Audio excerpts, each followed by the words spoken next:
Good evening, my dear friend. May peace settle gently over your heart tonight.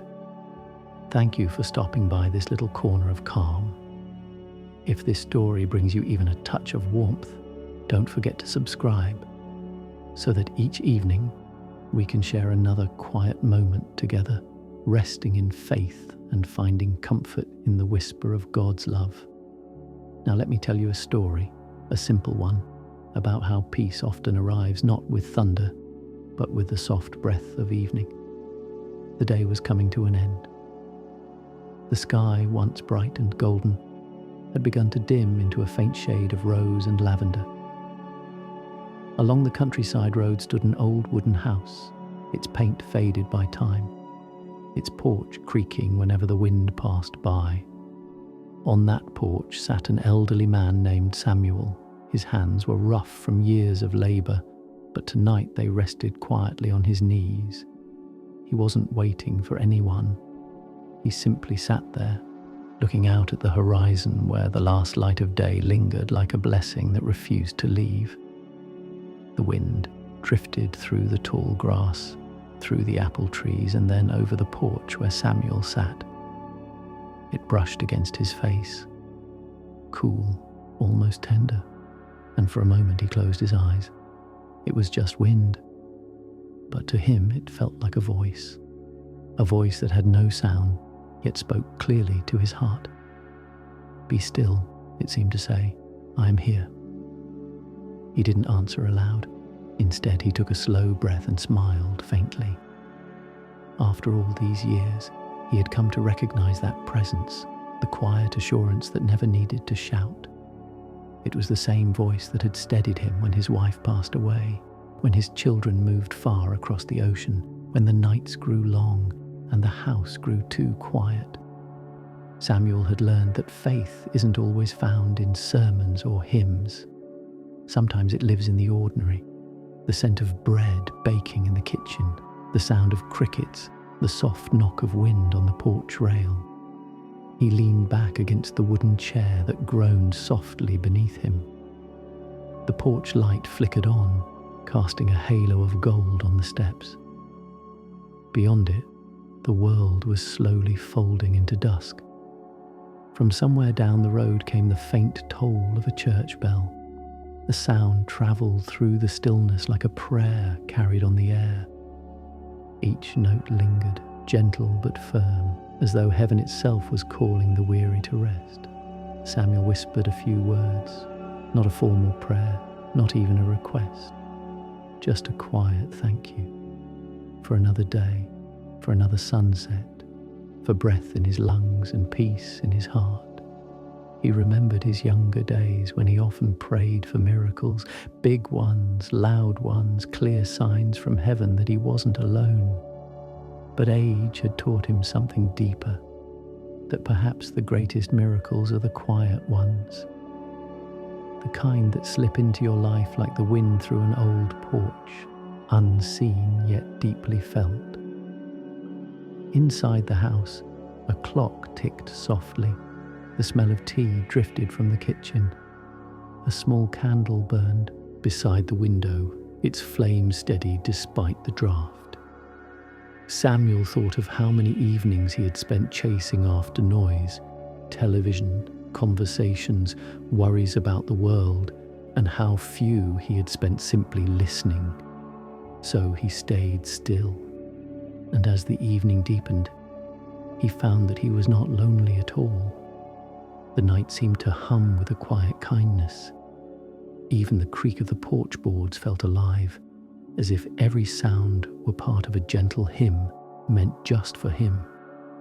He thought of his wife, Mary, and how she used to sit in that same spot, shelling peas or mending clothes while humming old church songs under her breath. He could almost hear her voice now, faint but comforting. Maybe memories, he thought, are another way God reminds us that love never dies. The first stars began to appear, timid and small, scattered across the darkening sky. The wind returned, carrying with it the scent of rain somewhere far away. Samuel pulled his shawl a little tighter around his shoulders. He wasn't cold, not really, just aware of how fragile and beautiful the world could be in moments like this. He looked out across the fields, where the grass swayed in rhythm with the evening air, and whispered softly, "Thank you." No thunder rolled, no light blazed down, but inside his heart there was light enough. Sometimes peace doesn't arrive as we expect it. It doesn't always shout, "Here I am." Sometimes it simply rests beside us, like the wind brushing through an old porch on a quiet evening, reminding us that God still walks softly among us. And as the last light faded, Samuel smiled again, this time not from memory or hope, but from knowing. The wind had spoken and he had heard. And perhaps tonight, as the wind finds your window too, it carries the same whisper, "Be still. You are not alone." The greeting of the sunset.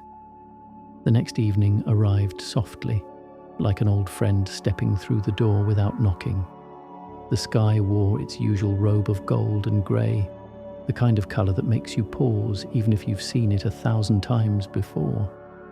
Down the same country lane, Samuel was there again, on his old porch. The chair creaked beneath him, a sound that now felt like company.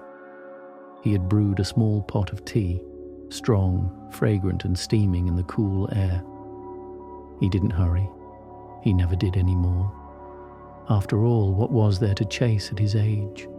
The world had already spun fast enough.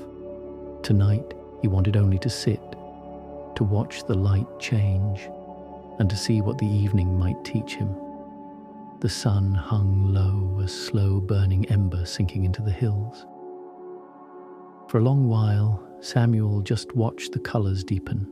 The amber, the violet, the last hints of orange bleeding into the sky. And then, almost without thinking, he said softly, "Good evening, Lord." He smiled at how natural it felt, as if the sunset itself were a person greeting him back. In the hush of twilight, he could almost imagine the heavens replying, "Good evening, my child." A single bird passed overhead, its wings cutting clean through the air. Somewhere nearby, the faint laughter of children echoed from a neighbouring farm. Samuel's heart swelled at the sound. It was the kind of laughter that reminded him the world still had joy, even when his own house was quiet. He thought about how many evenings he had once spent working late, never lifting his eyes to see the sky. It seemed so foolish now, how easily he had traded beauty for busyness. Age, he realized, is not a curse but a teacher, a quiet, patient one. It strips away the noise until only the true things remain. And the truest of them all is this, that we are loved, even when we do nothing at all. Samuel watched as the wind stirred the trees again. Their shadows stretched long and thin across the field, moving like gentle hands in prayer. He felt that same peace from the night before settling over him again. Not excitement, not thrill, just peace, simple and deep. A memory came then, uninvited but kind. He was a young man again, standing at the door while Mary waved from the garden, her apron stained with soil. She had called out to him, "Don't forget to say thank you for the day." He hadn't thought much of it then. But now, as the years piled behind him, those words became sacred. Don't forget to say thank you for the day. He took a sip of his tea and whispered them back into the evening. Thank you for the day. The kettle inside whistled softly, almost as if answering him. The world around him seemed perfectly choreographed. The wind's rhythm, the bird's final calls, the sigh of leaves settling into night. For a moment, everything felt still. He could sense the boundary between heaven and earth grow thin, as if grace itself had leaned closer to listen. A car passed distantly down the road, headlights cutting through the dust. Then it was gone, leaving only silence and the soft hum of crickets. Samuel looked up and thought about how life was much like the setting sun, beautiful, brief, and full of promise even as it fades. He wondered if maybe the Lord had designed sunsets not just to end the day, but to remind weary souls that endings can be beautiful too. He folded his hands together. No grand speech, no long prayer, just a simple greeting. "Good evening, Lord." And again, it felt enough. Inside, the clock chimed 7 times. Samuel rose from his chair, joints creaking, and looked once more at the horizon. The sun had nearly disappeared now, leaving only a rim of pink light. He thought of all the people in the world who were ending their days at this very moment, some joyful, some sorrowful, some lonely like him. He wished he could tell them what he had learned in this small corner of peace, that you don't have to wait for everything to be perfect before resting in God's love. You can rest now, right where you are, even in the middle of your worries. As darkness gently folded over the fields, he whispered again, "Good evening, Lord." And somehow, he knew the greeting reached heaven. He turned to go inside, the door creaking in the same familiar way. The smell of tea leaves still lingered on the porch. Before closing the door, Samuel looked back once more at the empty rocking chair beside his. "Tomorrow," he said softly, "I'll bring another cup." Because faith, he thought, was not only believing, but also expecting company. He smiled. The stars were beginning to appear, faint but steady. And in that moment, Samuel felt as though one of them winked just for him. If this quiet evening brought peace to your heart, remember to subscribe so that tomorrow night we can share another story of stillness and grace. The breath that becomes a prayer. The morning after the sunset greeting came with a hush that felt almost sacred. Mist drifted low across the fields, thin as gauze, and the grass shone with tiny pearls of dew. Inside the old wooden house, Samuel stirred awake to the gentle creak of the rafters and the faint hum of wind against the shutters. He lay there for a moment, listening. The house spoke to him in small, familiar sounds. The settling of timber, the tick of the clock, the slow rhythm of his own heartbeat. At his age, each new dawn felt like a small mercy, quietly laid on the doorstep of his soul. He rose, put on his slippers, and moved toward the window. The glass was cool beneath his palm. Outside, the world was pale and trembling, waiting for the first warmth of sun. He whispered, "Thank you," though there was no one else in the room to hear it. And in that whisper, barely a breath, he felt something answer back. Not a voice exactly, but a peace that moved through him like light through thin curtains. He made his tea, careful and slow, the way Mary used to do it. The kettle's hiss was comforting, a small act of order in a world that often felt too large. When the cup was ready, he carried it to the porch. The air smelled of damp earth and lilac. Somewhere beyond the hedges, a rooster called to the morning. Samuel sat and breathed. He had long stopped trying to do prayer. Once he had filled his mornings with long words, reciting every name and every need, thinking maybe God required sound to listen. But now age had worn the edges of his striving. He had learned that sometimes the truest prayer is not spoken at all. It's simply being present, fully, honestly, in the gaze of the one who already knows. He inhaled the cool air, exhaled, and let the world settle. There were no fireworks, no angels descending, only the slow blooming of day. Yet in that quiet unfolding, Samuel sensed holiness, the ordinary kind that hides inside moments we usually pass by. A sparrow landed on the porch railing, its feathers puffed. against the chair.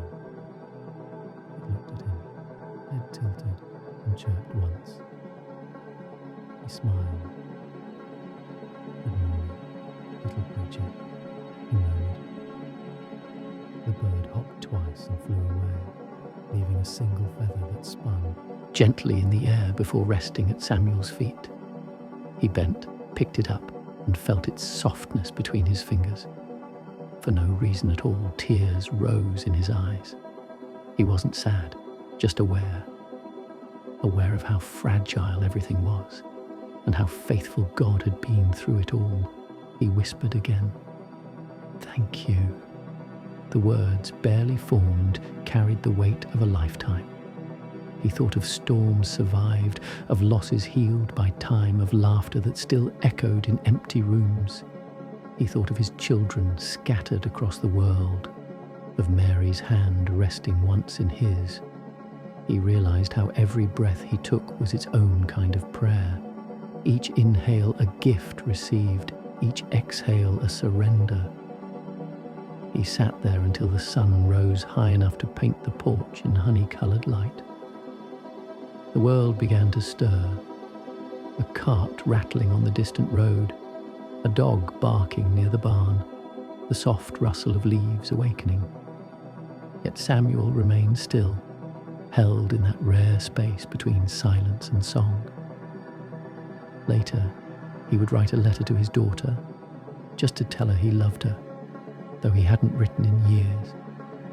He would tidy the kitchen, hum one of Mary's old hymns, and feed the stray cat that came by at noon.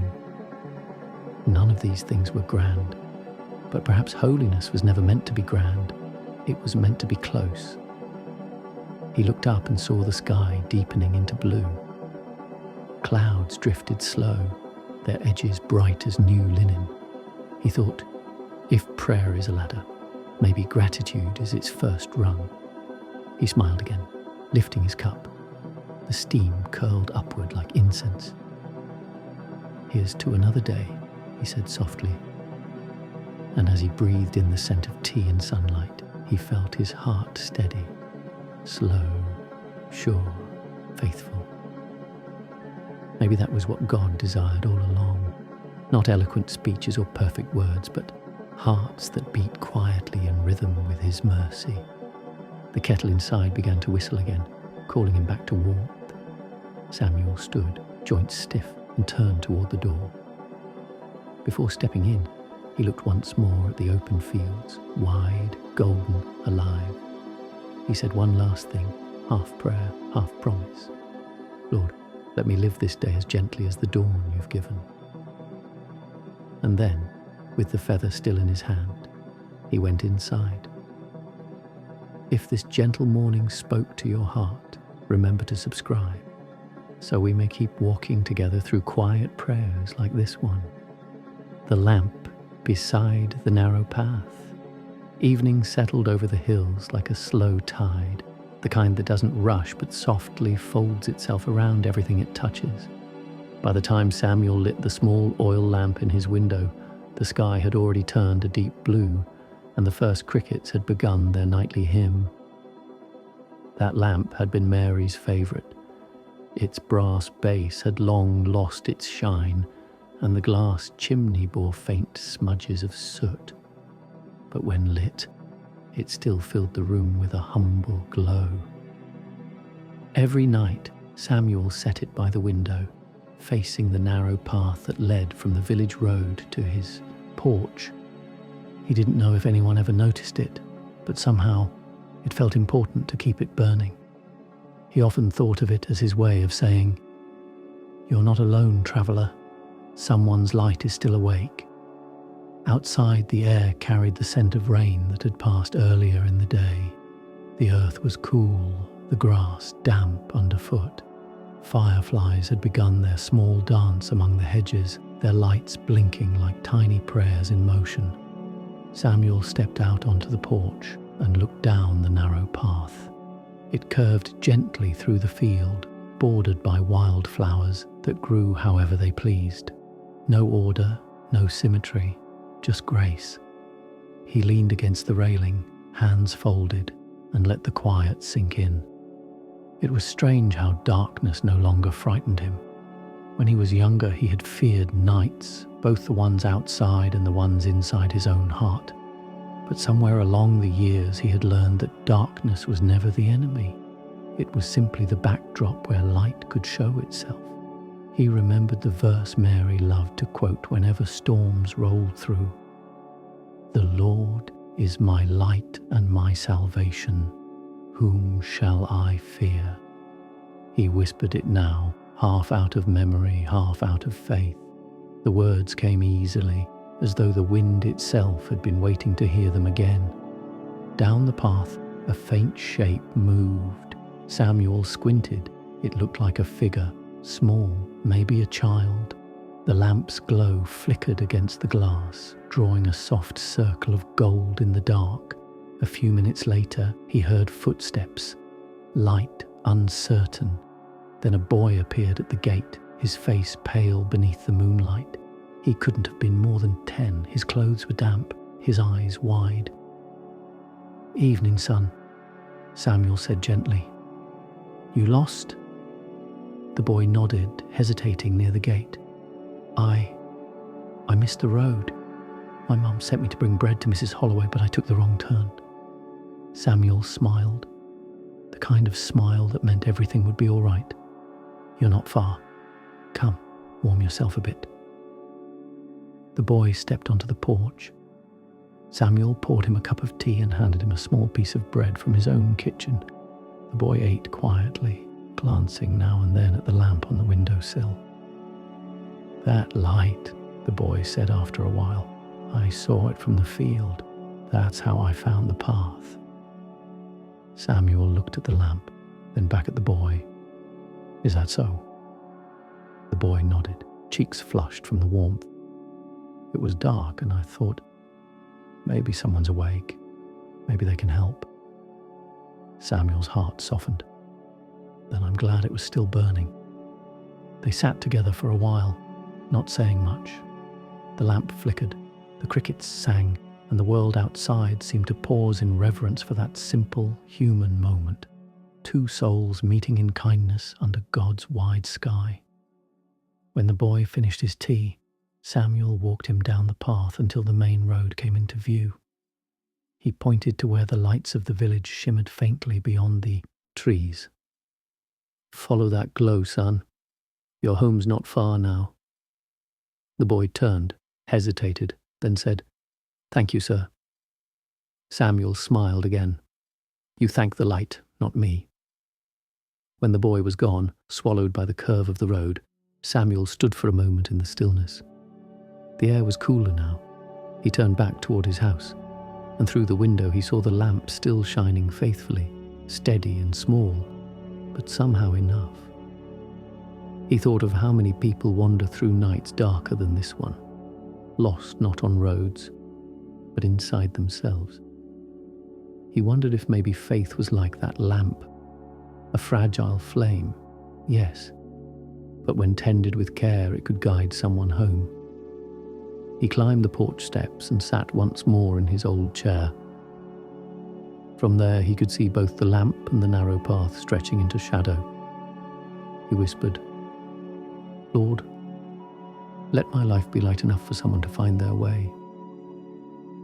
The wind stirred gently through the fields. The lamp's flame fluttered, then steadied.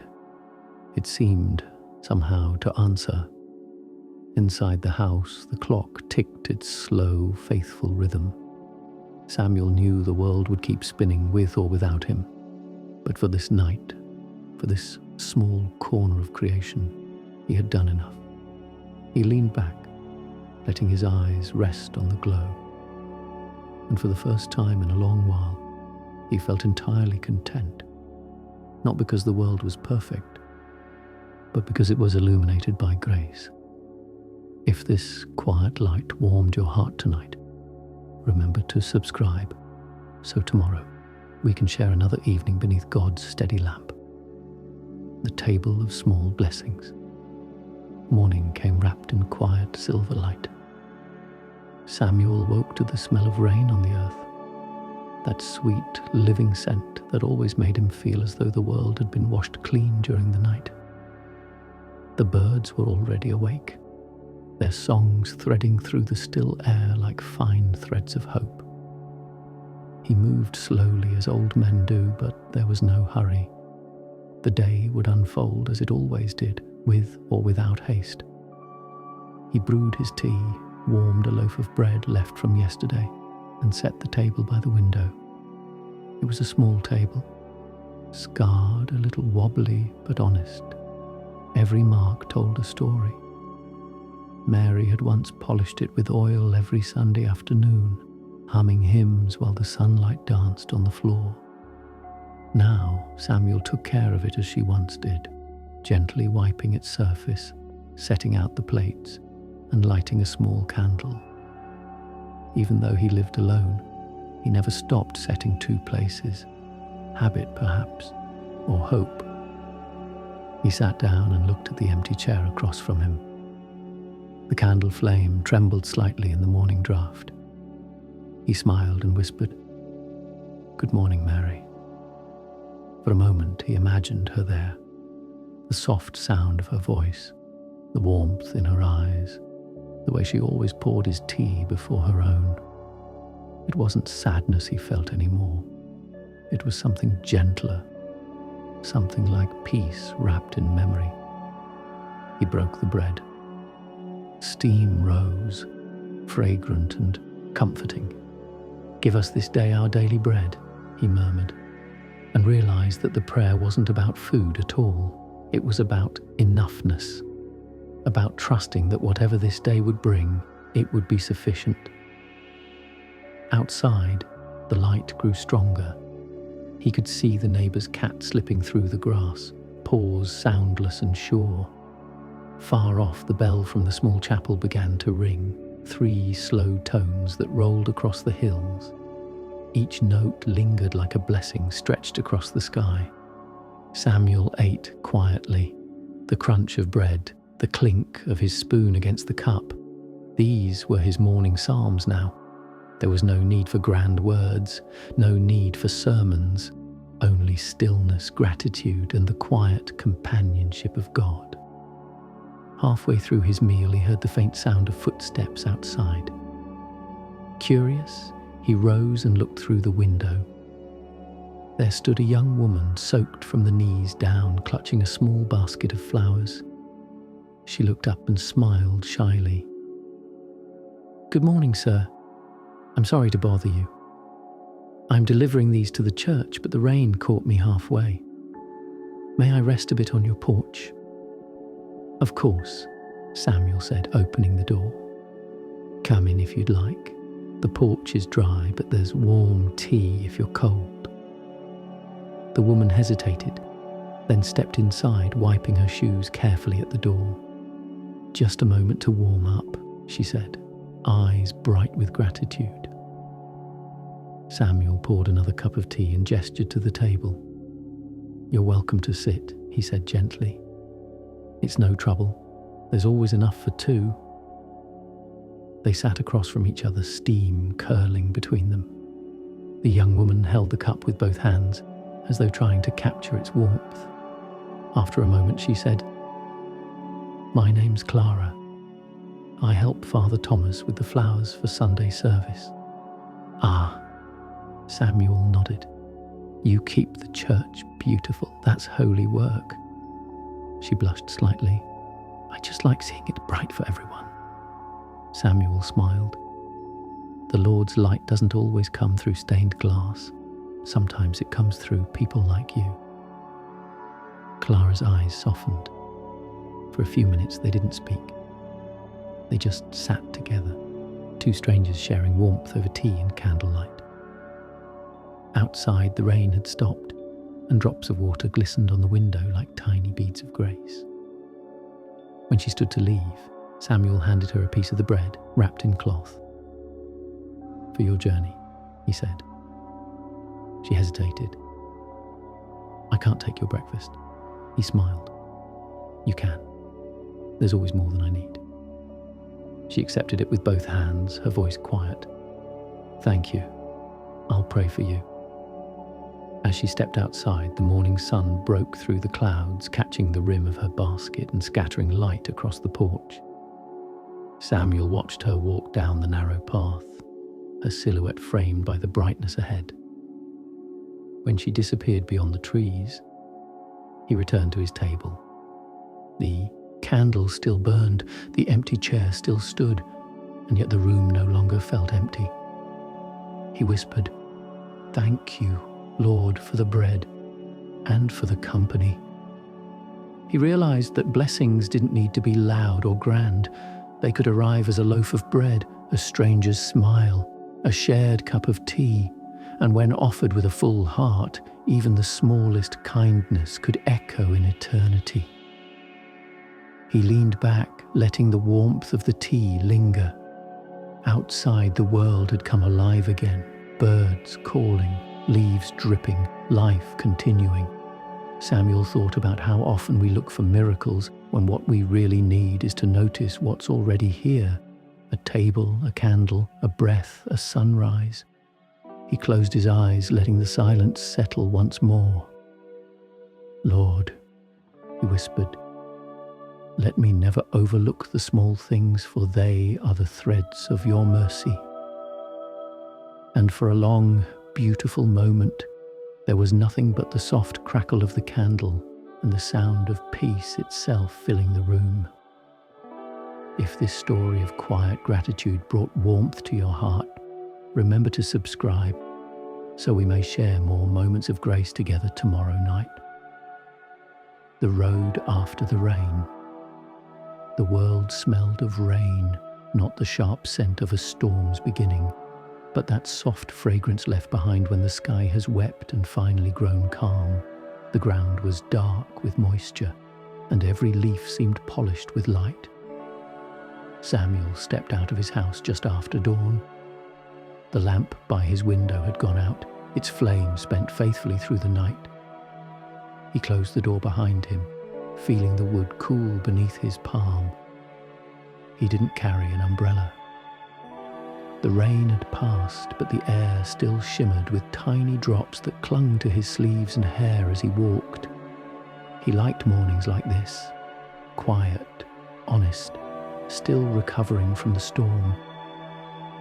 The path before him wound gently through the fields. Puddles gathered in the ruts of the dirt road, reflecting the pale sky above. With each step, the mud gave a soft sigh beneath his boots.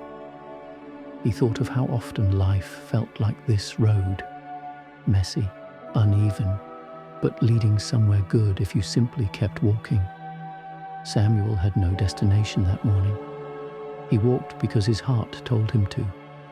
He wanted to breathe air that smelled alive again, to feel the world's renewal under his feet. The rhythm of his steps seemed to speak a prayer all its own.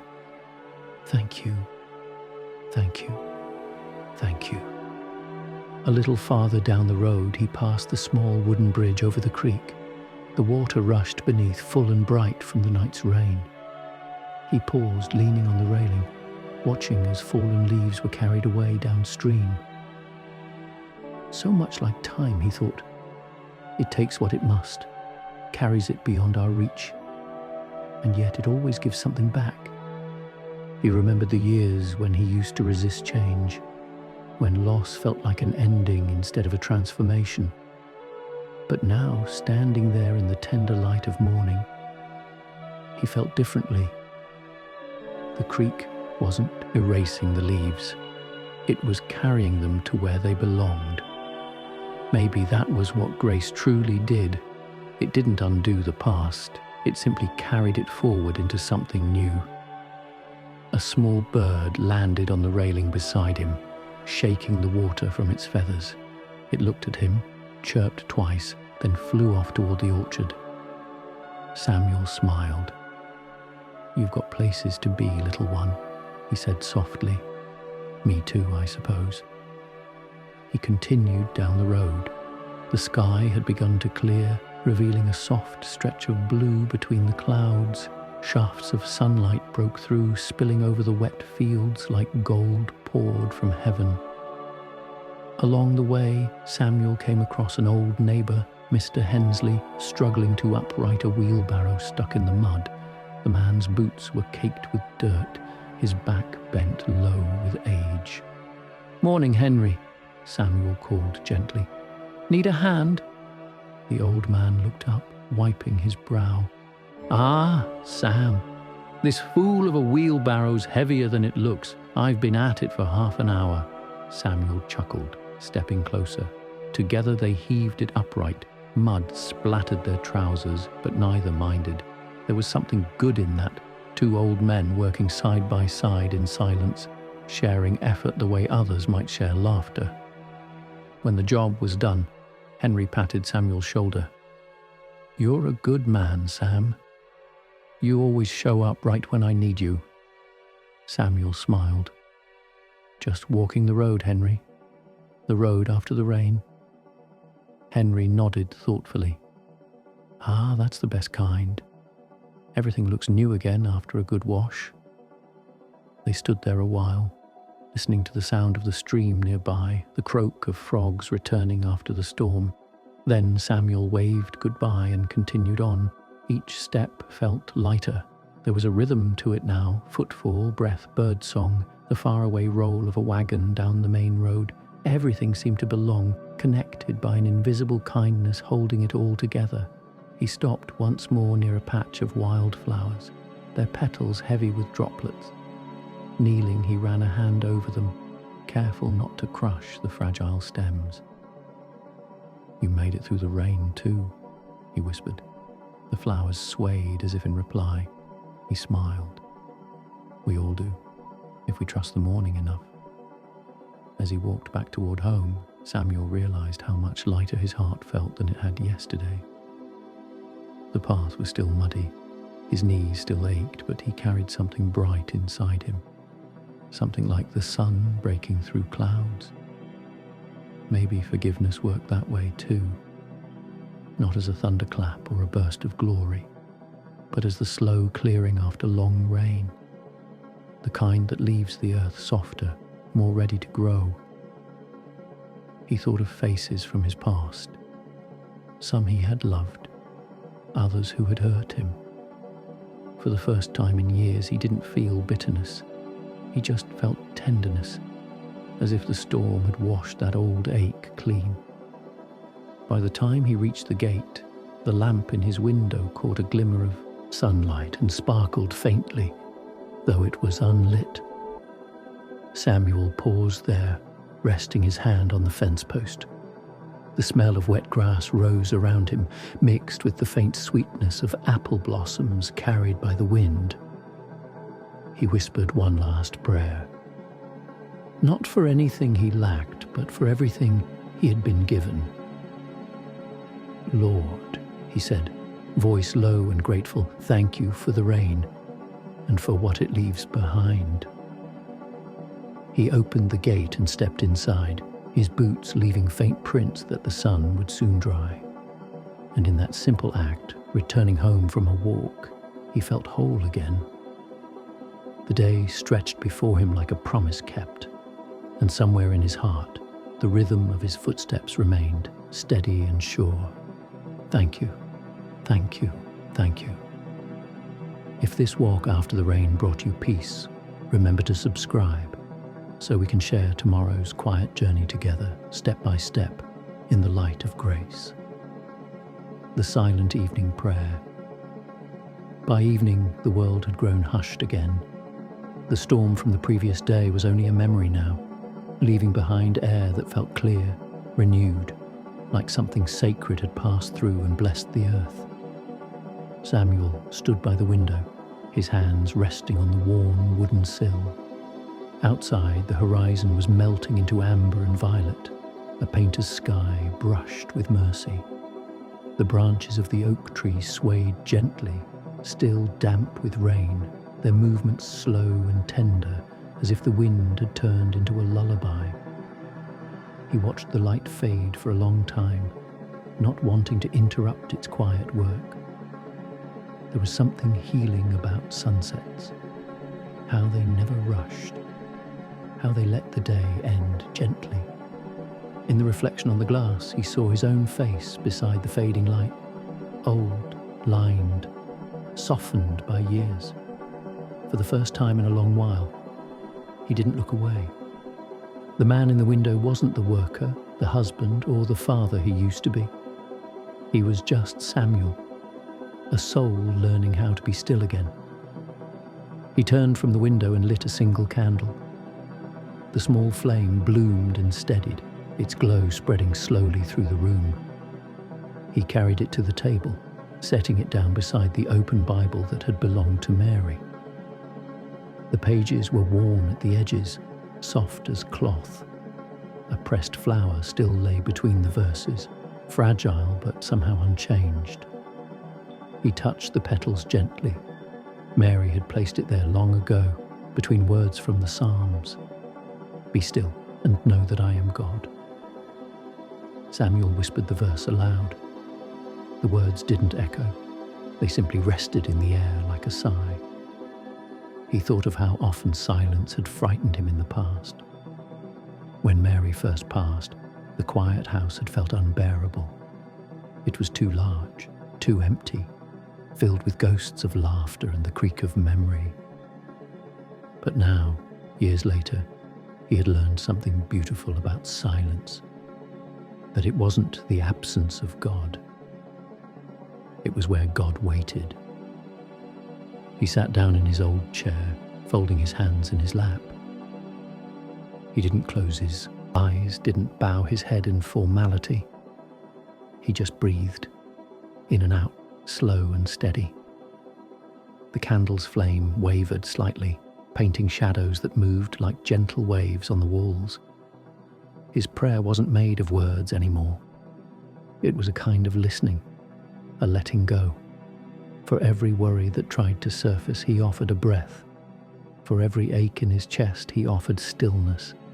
And slowly the weight began to lift, not disappear, but lighten, as if unseen hands were carrying it for him. A clock ticked softly in the next room. The sound was rhythmic, peaceful, like a heart still beating somewhere in the quiet. Samuel smiled faintly. He thought of Mary again, how she used to hum while she folded laundry, or how she always stopped mid-sentence to watch the sunset through the kitchen window. She used to say, "It's God's way of saying, you can rest now." He looked out at the last light beyond the glass. "You were right, Mary," he murmured.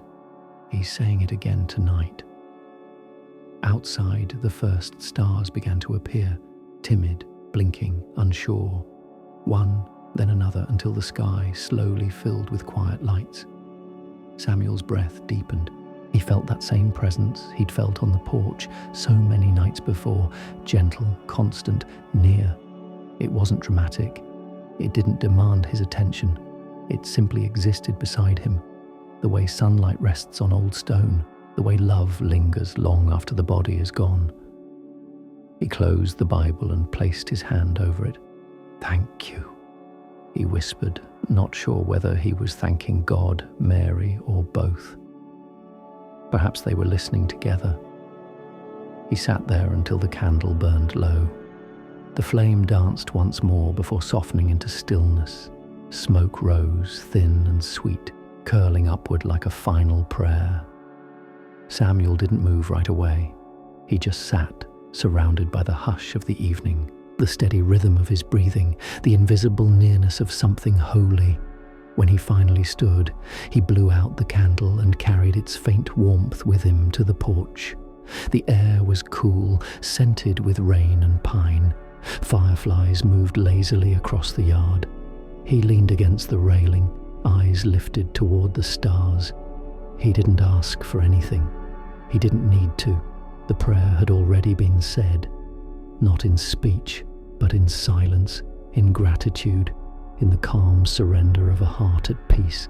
And standing there beneath the endless sky, Samuel felt it once again, that whisper so familiar, so soft it could only belong to God. "Be still, I am here."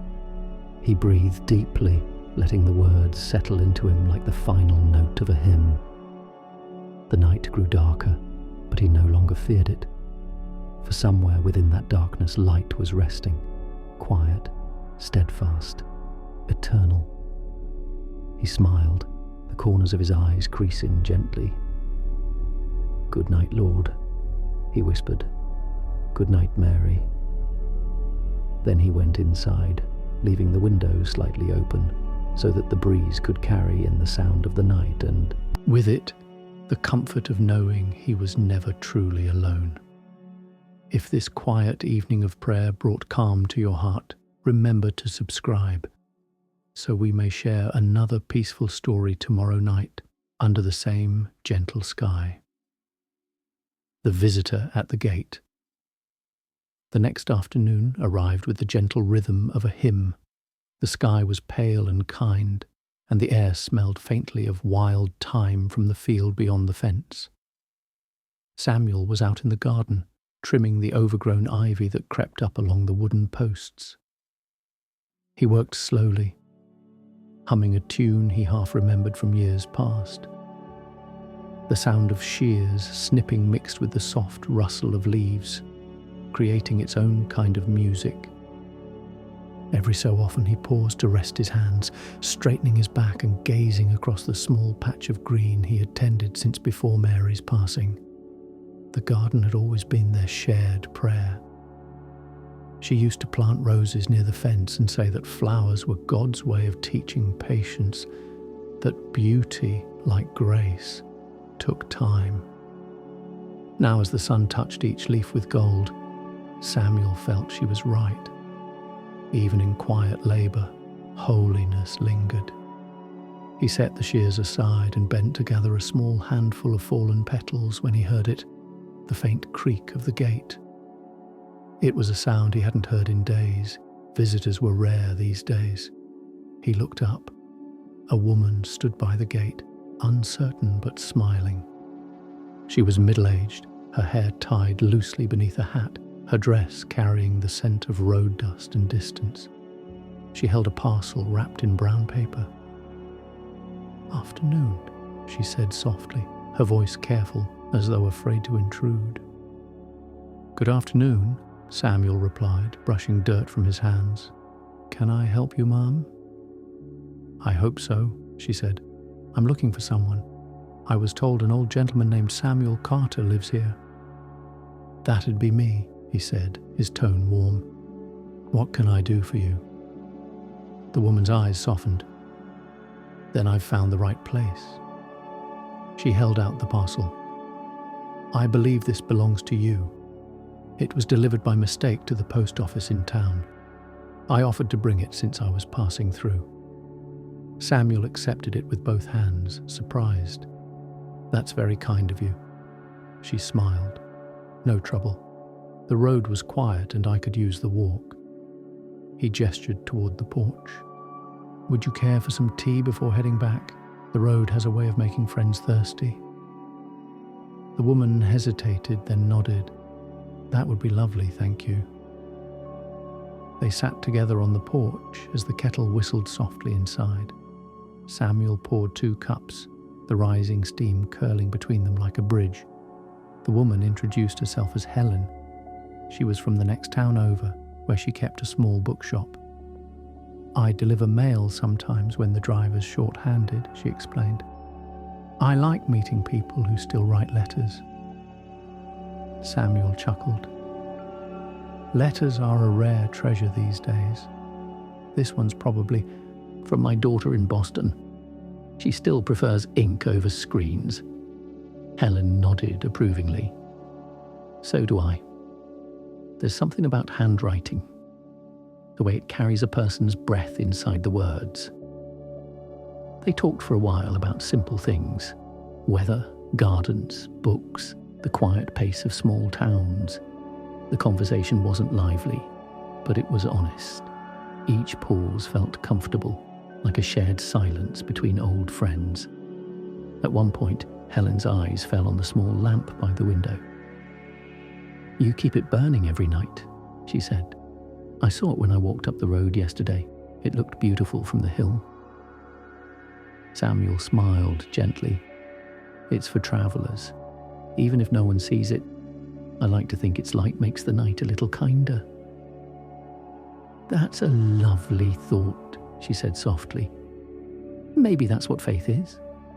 Keeping a light burning for someone who might never know it was there. Samuel looked at her, touched by the simplicity of her words. Yes, he said, exactly that.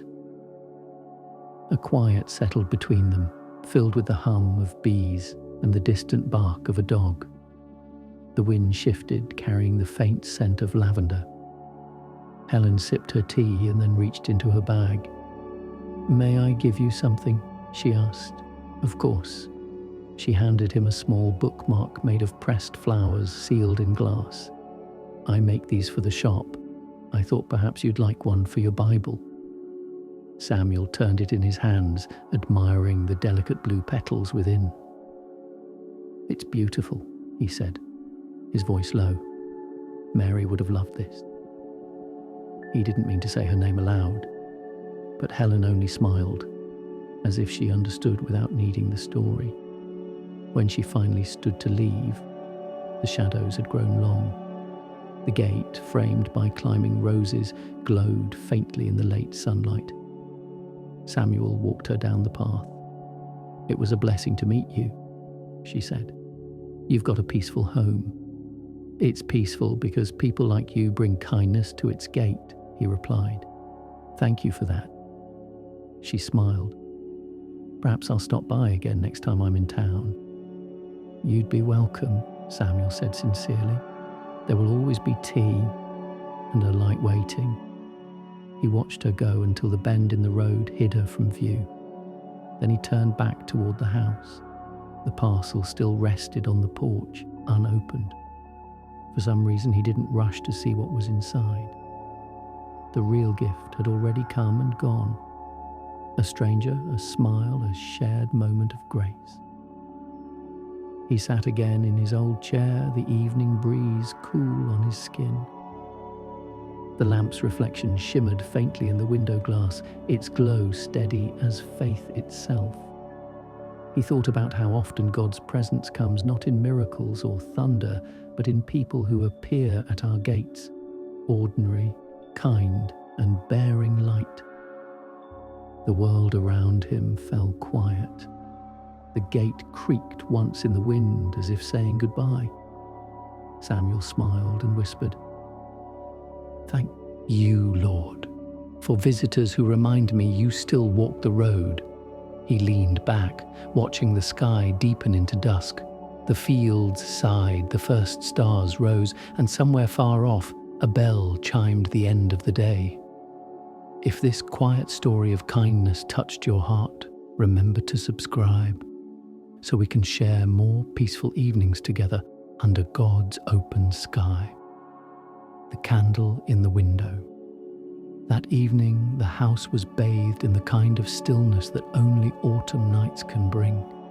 The air cool, the world hushed, the stars waiting behind a veil of soft clouds.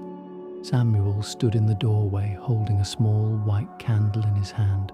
It was one of the last candles Mary had made herself long ago when her hands were still steady and her laughter still filled the rooms. He traced the curve of the wax with his thumb, feeling the faint ridges she had left while shaping it. There was comfort in those small imperfections. They were proof that love had lived here, not perfect, not polished, but real. He placed the candle on the windowsill and struck a match. The flame caught slowly, then rose with quiet confidence. Its glow spread through the room, softening the edges of everything it touched. The old clock on the wall gleamed faintly. The worn wooden floor reflected the light in ripples. Outside, the wind moved gently through the apple trees.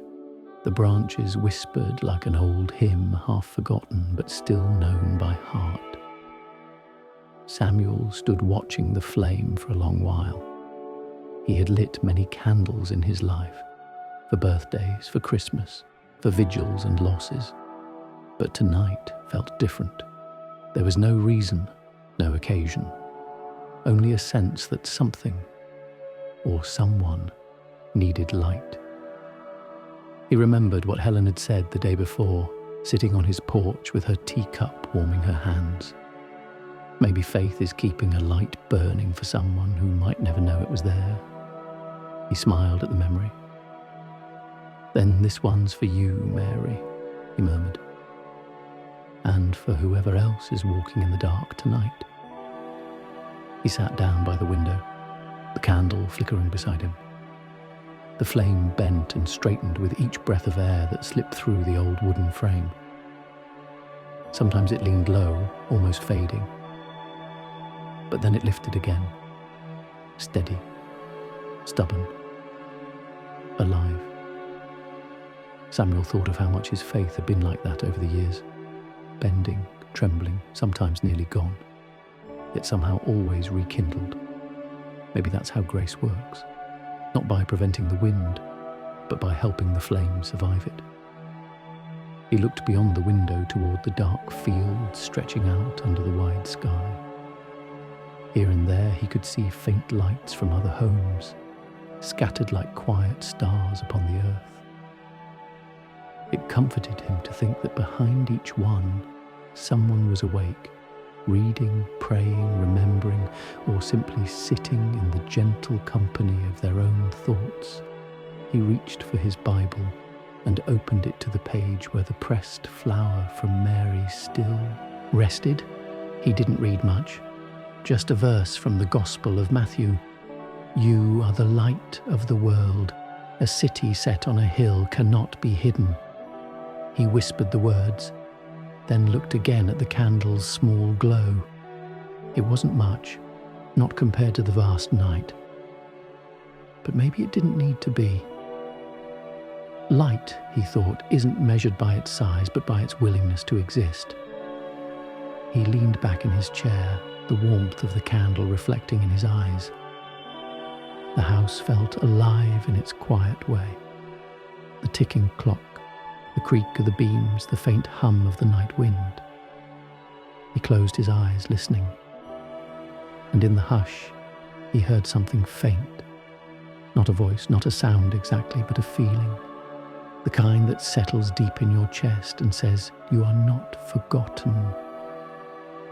It made him think of all the people who passed through his life, the neighbours he once worked beside, the strangers who came to his gate, the children now grown and far away.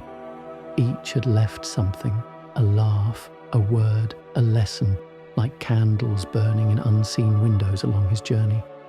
The thought filled him with peace. No life, he realized, ever truly disappears. It just becomes light in someone else's darkness. He sat there until the candle burned halfway down. The flame grew smaller, its edges soft. Shadows lengthened around the room and the stars finally began to appear outside, tiny reflections of the same fire that danced before him. He thought of Mary again, her hands, her smile, her faith that never needed to shout. She had always believed that love, real love, was eternal. Maybe this candle was proof of that, still burning, even now, years after her laughter had faded into memory. He whispered, "You were right, my dear. Love never leaves. It just changes its shape." The clock chimed softly, one slow silver note that seemed to linger in the air longer than it should have. Samuel let it fade, then rose to his feet. He looked once more at the candle, its flame now small but steady. "Keep burning," he said softly, as though speaking to an old friend. "Someone out there might need to see you." He turned toward the door and stepped outside. The cool night air met him, gentle and clean. From the yard he looked back at the window. The candle's light glowed faintly through the glass. A single golden heartbeat in the darkness. He smiled.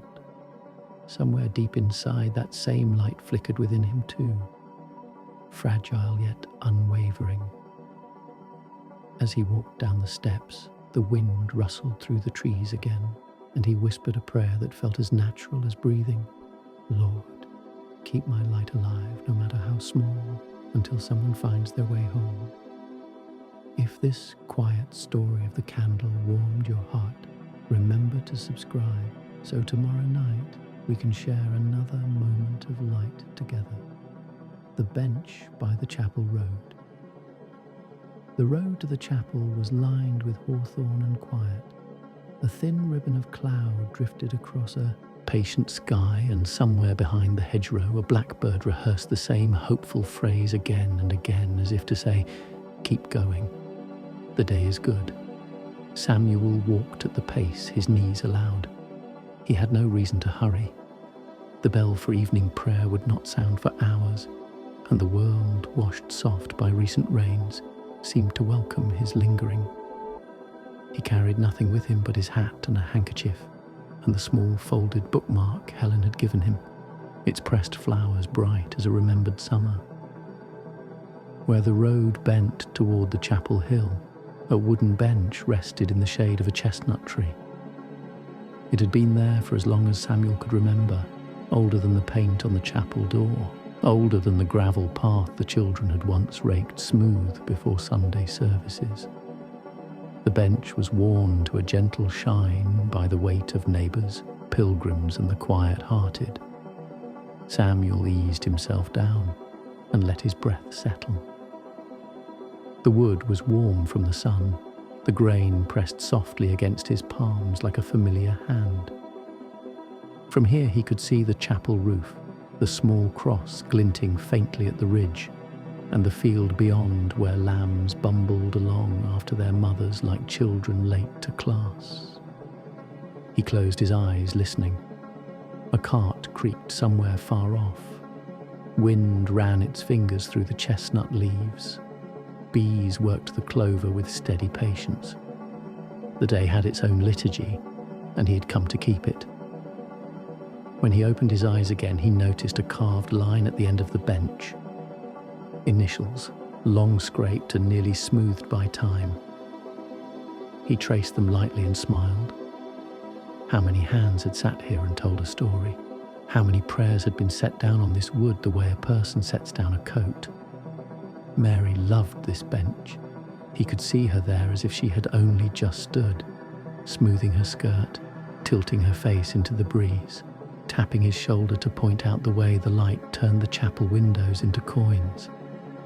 They used to stop here on summer afternoons, sharing an apple, saying almost nothing. Mary had a way of letting silence do the talking. Samuel took off his hat and laid it beside him. A sparrow hopped near his shoe, bold and busy. He watched it examine a ribbon of grass, tug, tug, tug, until the stem broke free. With its beak full, it bounced away, proud as any builder. He chuckled. "Every craftsman at work," he murmured, "even the small ones." A young father came up the road with a pram, the wheels ticking softly over pebbles. He nodded when he drew close. "Afternoon?" he said, a whisper made of respect for sleeping ears. "Afternoon," Samuel replied. "Beautiful day for a walk." The man glanced at the sky, then down at the little face in the pram. "First nap outdoors," he said, smiling. "She breathes better under trees." "Don't we all?" Samuel said. "The leaves have their own kind of medicine." The man lingered a moment, the way the honest do when they sense they are safe. "I'm taking her to the chapel," he confessed. "Not for anything formal, I just wanted to say thank you." Samuel nodded. "That's formal enough." They shared a quiet laugh that didn't wake the child.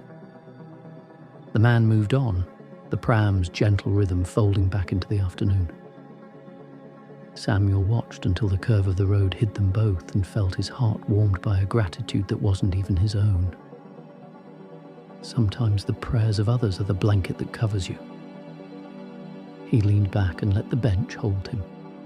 A breeze came up through the grass, bringing the faintest scent of incense.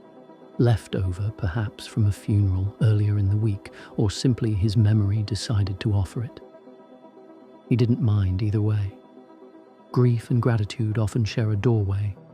Across the hedge, a pair of schoolchildren passed, satchels thumping, whispering secrets that only made sense at 12. One of them lifted a hand in shy greeting. Samuel lifted his in return.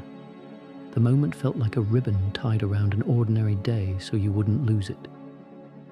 He reached into his pocket and unfolded Helen's bookmark. The tiny blue petals looked like bits of sky a bird had carried down by mistake. He turned it in the light and thought about the small ministries people offer without naming them ministries at all. A flower in glass, a candle in a window, a parcel delivered, a stranger listened to. The world does not run on engines alone, it runs on quiet kindness. A horse and cart rattled past, the driver lifting 2 fingers from the reins in greeting.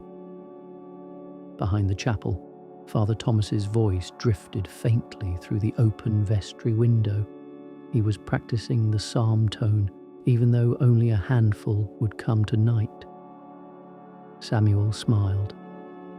A good shepherd sings whether the flock is few or many. He folded his hands, not in duty but in rest. The old impulse to rehearse his worries rose and then fell away like a wave that had forgotten how to break. He didn't need to push words heavenward. He only needed to sit under the same sky and let his breathing keep time with grace. A memory came, one of those modest, durable ones that stays bright even when larger occasions fade. Mary had once left a note here, under a smooth stone on the bench's arm. "Meet me at the road where the birds practice their hallelujahs," it said in her round hand. They had laughed at the silliness of it, then kept the appointment anyway. She arrived late, out of breath, holding 2 pears and a secret.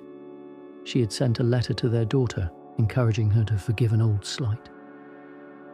"Love has to travel," Mary had said. "It gets restless if it stays put."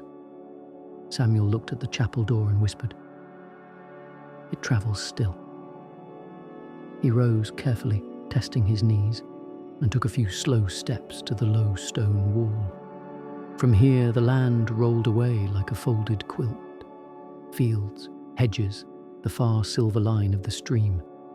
The light moved across everything with the patience of an old nurse, straightening covers, smoothing foreheads, tucking in stray corners. A woman in a dark coat approached, carrying a small bundle wrapped in cloth. When she reached the bench, she paused, gathering her breath. "Mr. Carter?"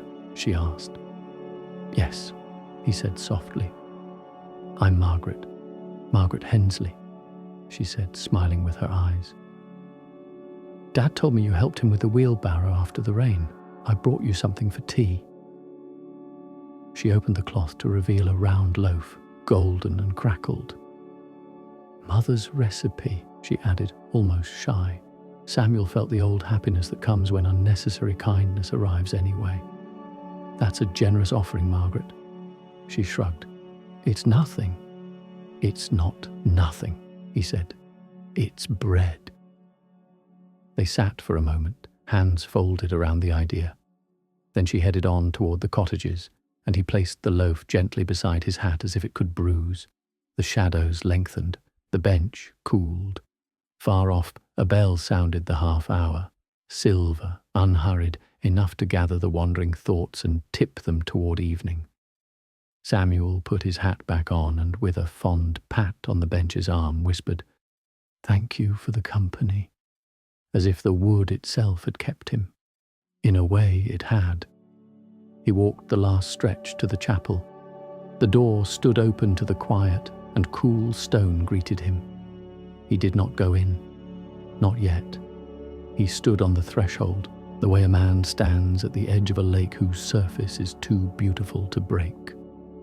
After a minute, he traced the sign of the cross the way Mary once traced the line of his jaw, reverent, familiar, a promise and a blessing, all at once. Then he turned back toward home. As he passed the bench, he glanced over his shoulder. It sat where it always had, making space for anyone who needed to stop. he felt strangely lighter, as though he had left a portion of his burdens tucked into the old wood, where the prayers of many could keep them company. Down the slope and along the hawthorn he walked, bread under his arm, bookmark in his pocket, evening before him like a clean folded cloth. The blackbird tried its hopeful phrase once more and got it right. Samuel smiled. Practice makes prayer. By the time he reached his gate, the first star had appeared, one faithful eye in the softening blue. He paused there, hand on the latch, and offered the day back to the one who lent it. No speech, no list, only this, a long, quiet breath that said, "Thank you all the way through."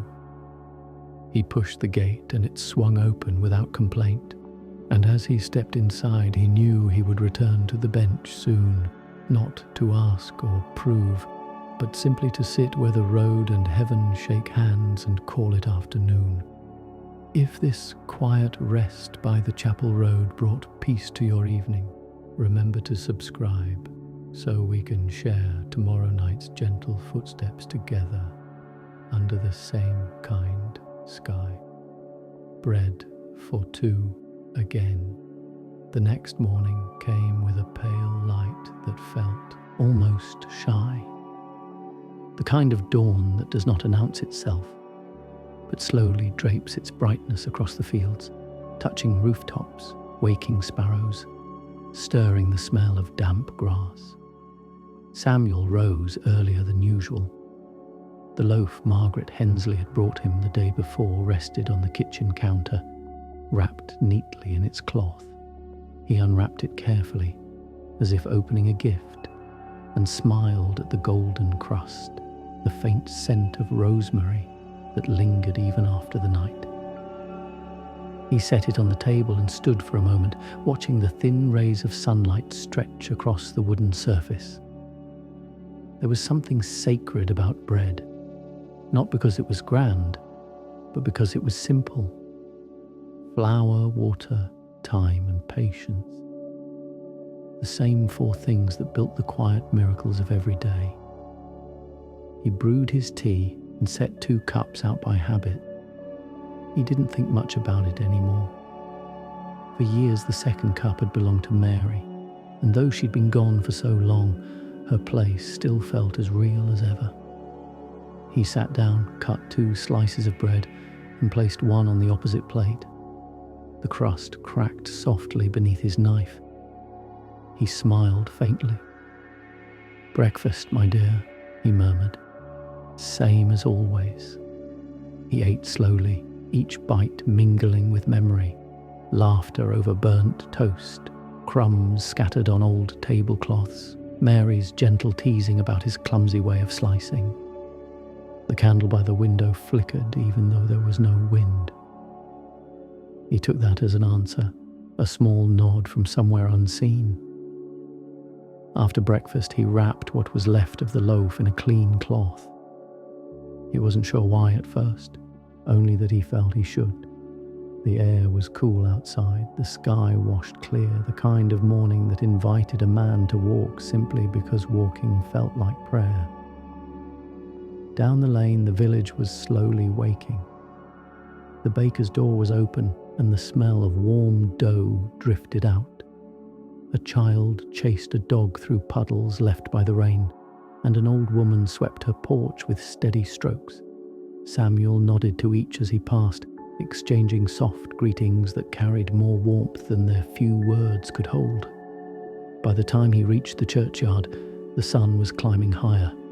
He followed the narrow path through rows of stone markers, their edges softened by moss and time. Birds perched along the fence, as if keeping watch over the names carved into the stones. He stopped before one simple marker, Mary's. The letters were faint now, weathered by years, but he could trace them by heart. He laid the cloth-wrapped bread gently at the base of the stone. "You always said bread tasted better when shared," he said quietly. "So here's mine, and here's yours." A breeze stirred through the trees, soft and warm. He felt it brush his cheek like a familiar touch. He smiled, letting the stillness settle around him. For a long while, he simply stood there, breathing in the quiet. The bell from the chapel sounded in the distance, one slow silver tone that spread across the morning. Samuel bowed his head. He remembered the first time he and Mary had baked bread together. They had no proper oven then, just an iron pot set in the hearth. The crust had burned, the centre stayed soft, but they had eaten it anyway, laughing over each imperfect bite. The Lord blesses even the uneven loaves, she'd said, and he'd never forgotten it. Now, standing before her grave, he realized how true that was, not just of bread, but of life. So much of it was uneven, so much of it never turned out as planned. And yet, somehow, grace found its way into the cracks, filling them with warmth and forgiveness. He whispered a few words, not rehearsed, not polished, and just honest. Thank you for giving me love that still feeds me, even now. When he opened his eyes again, the sunlight had shifted. It caught the edges of the headstone, making it shine like polished silver. The bread, resting there, seemed to glow too. He chuckled softly. You always did like to make an entrance, he said. As he turned to leave, he noticed a young couple walking through the far end of the cemetery, hand in hand. They moved quietly, heads close, as if speaking secrets the world wasn't meant to hear. Samuel smiled at them. Youth had its own kind of prayer too, one made of beginnings and bright hopes. On his way back, he passed by the bench near the chapel, the same one he'd rested on the day before. He stopped for a moment, sitting again under the chestnut shade. From his pocket, he pulled out a small piece of the bread he had saved for himself and took a bite. The taste was simple, rich, perfect. He thought of Margaret, of her kindness, of Helen and her bookmarks, of the boy who had once followed the lamp's glow to his door. So many small gestures, each one a thread in a greater tapestry he could barely see, but could certainly feel. He sat there, chewing slowly, his heart quiet and full. The road stretched out before him, the air golden and alive. For the first time in a long while, he felt truly accompanied, not by people he could touch, but by a company of kindness that had followed him all along. When he reached home again, the candle in the window was still unlit. He took a match, hesitated, then smiled. You've earned a rest today, he said softly, and left it dark. The morning's light was enough. He placed the last slice of bread on the plate across from him, poured 2 cups of tea and sat once more at the little table. The room was quiet, but not empty. The air seemed full of presence, of laughter remembered, prayers answered, love that had outlived time. He lifted his cup slightly, as if in a toast. To bread that never runs out, he said, and to love that never leaves the table. And somewhere, in the stillness that followed, the house seemed to breathe with him, steady, alive, content. If this story of bread and grace brought warmth to your heart, remember to subscribe, so we can share tomorrow night's quiet meal of hope together. The bell at dusk. Evening came softly, like an old friend returning without hurry. The light slipped lower, folding itself into the corners of Samuel's cottage. The air smelled faintly of rain, though the clouds still held their peace. Samuel sat by the window, watching as the last colours of day melted into one another, gold into amber, amber into blue. On the horizon, the chapel bell stood silent, waiting for its hour. He had always loved that bell. Its voice had marked the rhythm of his years, births, Weddings, funerals, Sundays, storms. When the world felt uncertain, that steady tone had reminded him, God is still near. He rose, stretching his old shoulders, and put on his coat. Something in the air told him to walk, not far, just down the lane to where the chapel stood under the tall yew trees. He took his cane from its corner, closed the door softly behind him, and stepped into the quiet. The evening had the hush of a held breath. The hedgerows trembled gently as a breeze moved through, and somewhere in the distance the first call of an owl sounded. The road glistened faintly from a shower that must have passed earlier, puddles catching bits of sky like small mirrors. As Samuel walked, he thought of Mary again, how she used to hum when they walked this same path, always just under her breath, never loud, as if she were careful not to disturb the peace of the trees. Her favourite hymn had been Abide with Me. Sometimes she sang only the first line, Fast falls the eventide, and then fell quiet, as though the words were too precious to finish. He smiled at the memory. The eventide falls still, he thought, and yet you abide. When he reached the chapel, the air had deepened to a blue-grey quiet. The door was open, as it often was, and inside he could see the flicker of candles.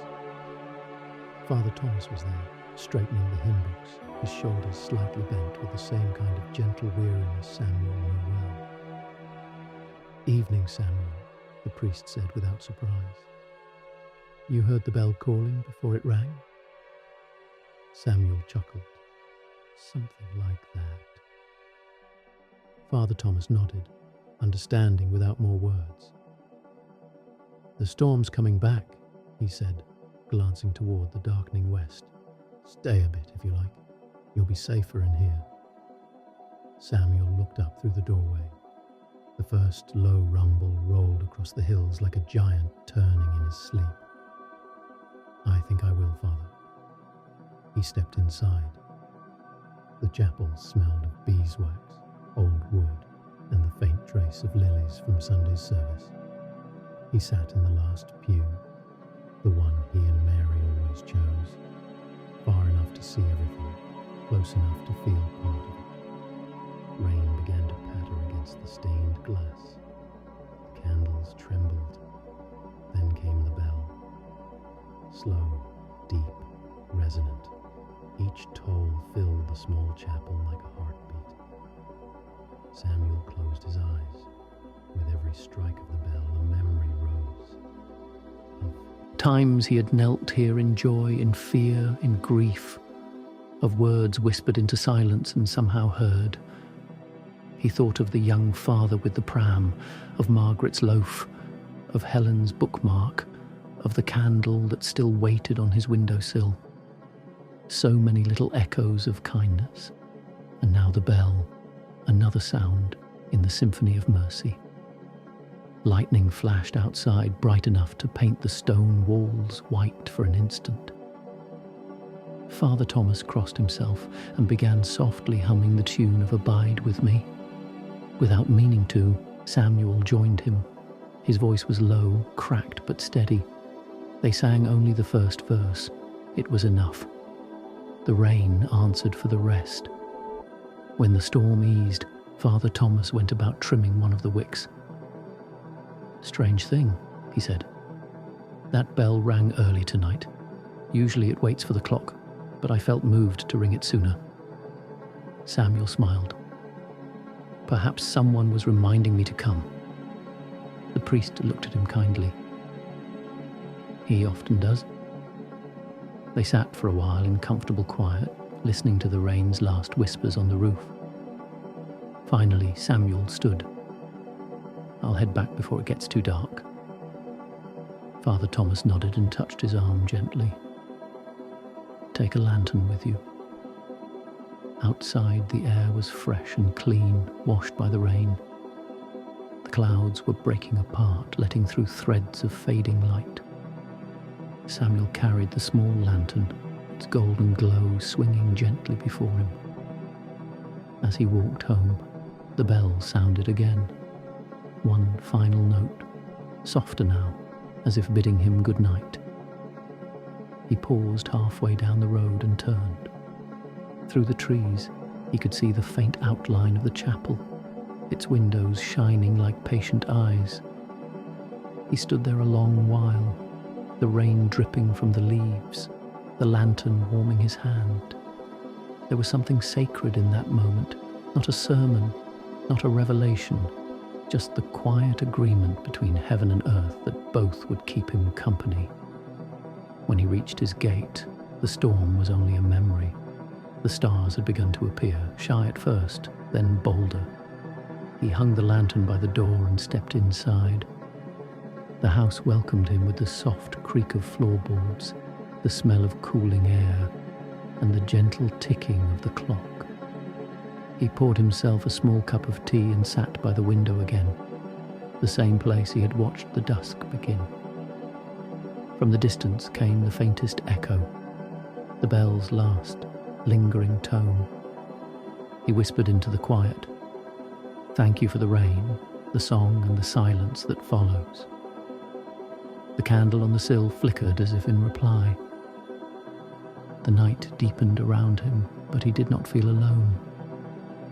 He leaned back in his chair, eyes half closed, listening to the house breathe.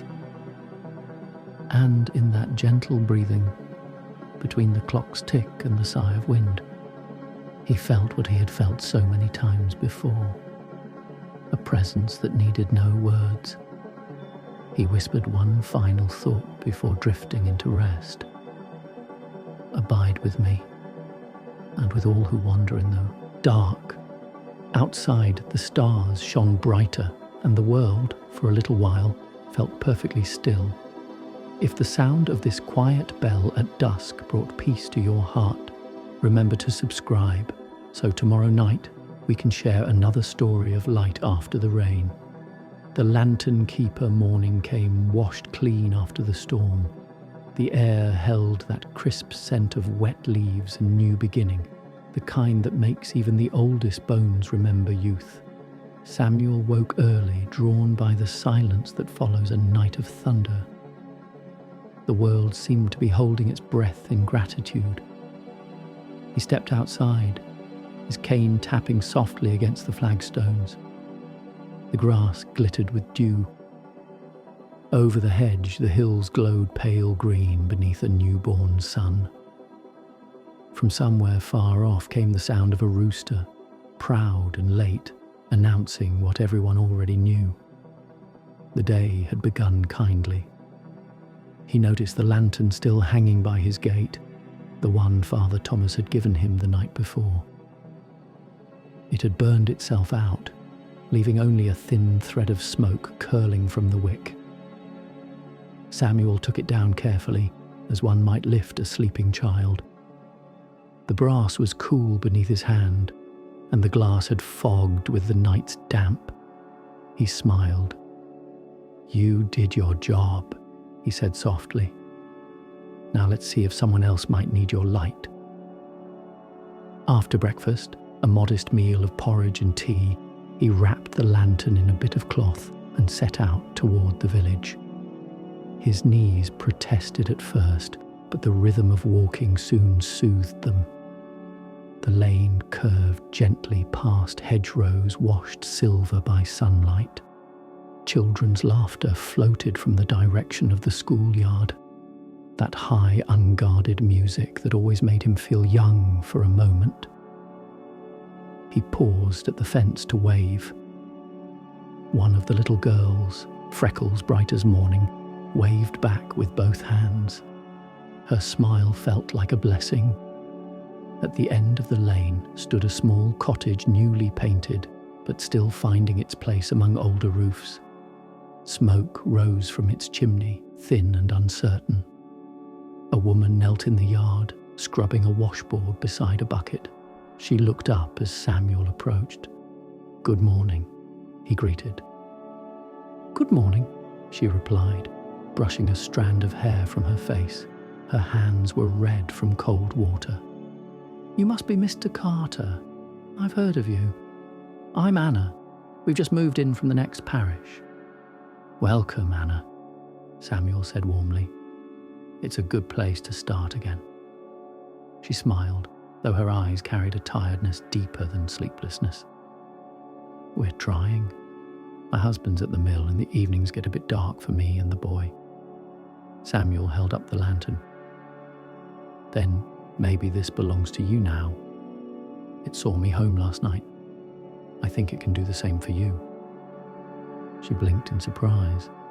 "Oh, I couldn't possibly. It's already served me." He interrupted gently. "A light should keep working. It doesn't like to rest too long." She hesitated, then accepted it with both hands. "Thank you," she said, voice trembling just enough to show how much she meant it. The door opened, and a boy of about 6 peered out, barefooted, hair sticking up like a crown of wheat. He hid half behind the frame, watching the stranger. Samuel knelt slowly, letting his cane balance him. "And who might you be, young man?" "Peter," the boy whispered. "Ah, a good strong name," Samuel said. "I once knew a Peter who fished all night and never gave up." The boy's eyes widened.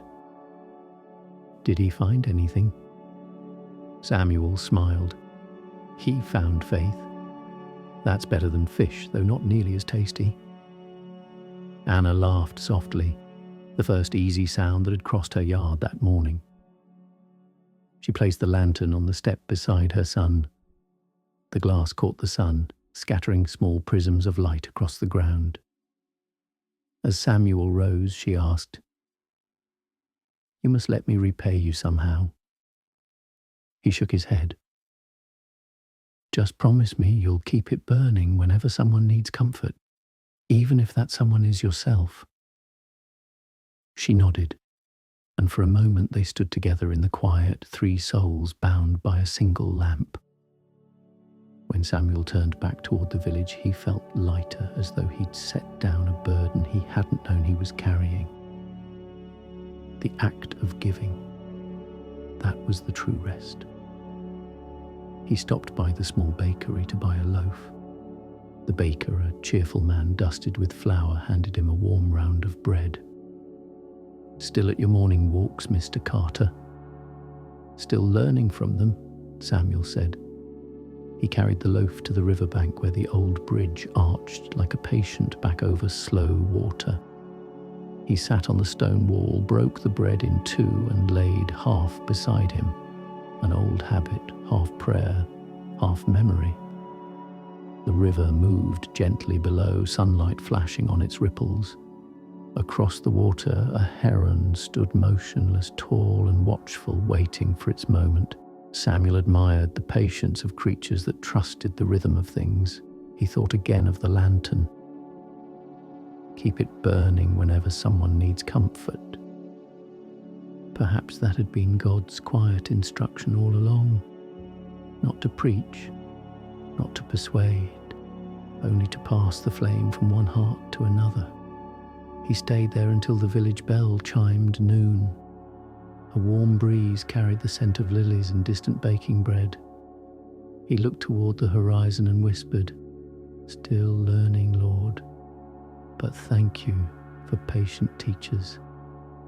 On his way home, he noticed the sun filtering through the chapel windows, turning their colours into a trembling mosaic on the grass.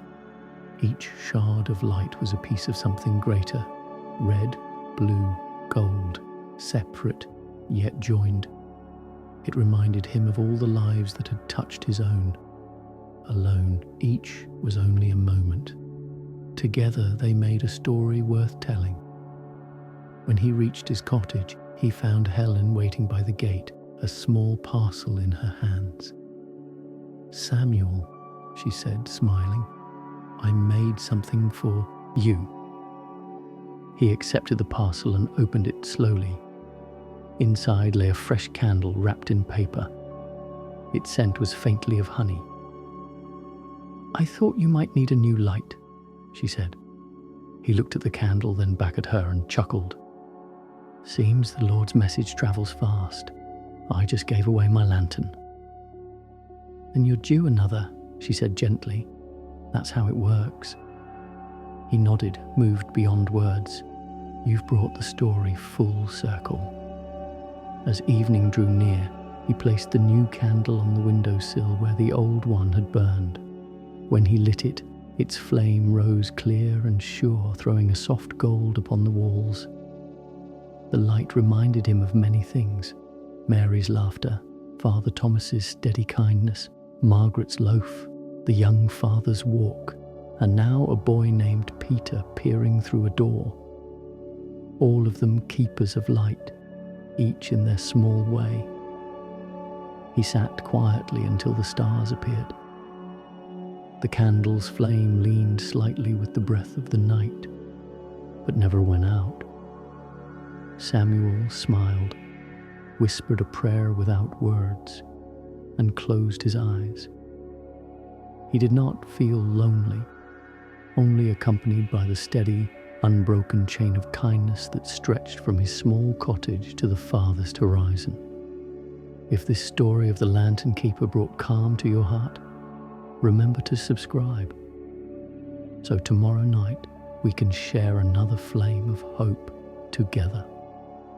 When the wind changes, it began as a whisper, a small stirring in the hedgerows, a rustle through the tall grass by the fence. The morning had been still, the kind of stillness that makes even the birds hesitate, but by afternoon the wind began to move again, shifting the clouds and carrying the scent of something distant.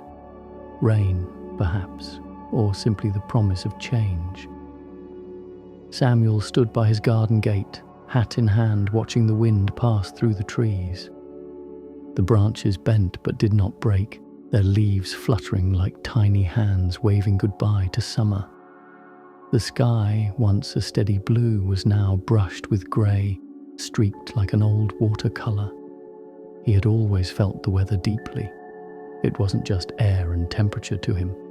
It was a language. The sky spoke softly to those who listened, reminding them that nothing stays still for long. The wind carried the faint toll of the chapel bell, though the hour had not yet come. It must have been the breeze itself playing with the echo, he thought. Still, it felt like a call. He picked up his coat and stepped onto the path. The first leaves crunched underfoot, their sound dry but gentle, like whispers in an empty pew. Along the lane, the hawthorn berries glowed red against the fading green, tiny lanterns of colour. Helen was out by her fence, hanging sheets on the line. They billowed and snapped like white sails as the wind tugged at them. "Good afternoon, Samuel," she called over the fluttering cloth. "Afternoon, Helen," he replied, steadying his hat. "Looks like the wind's in a mood today."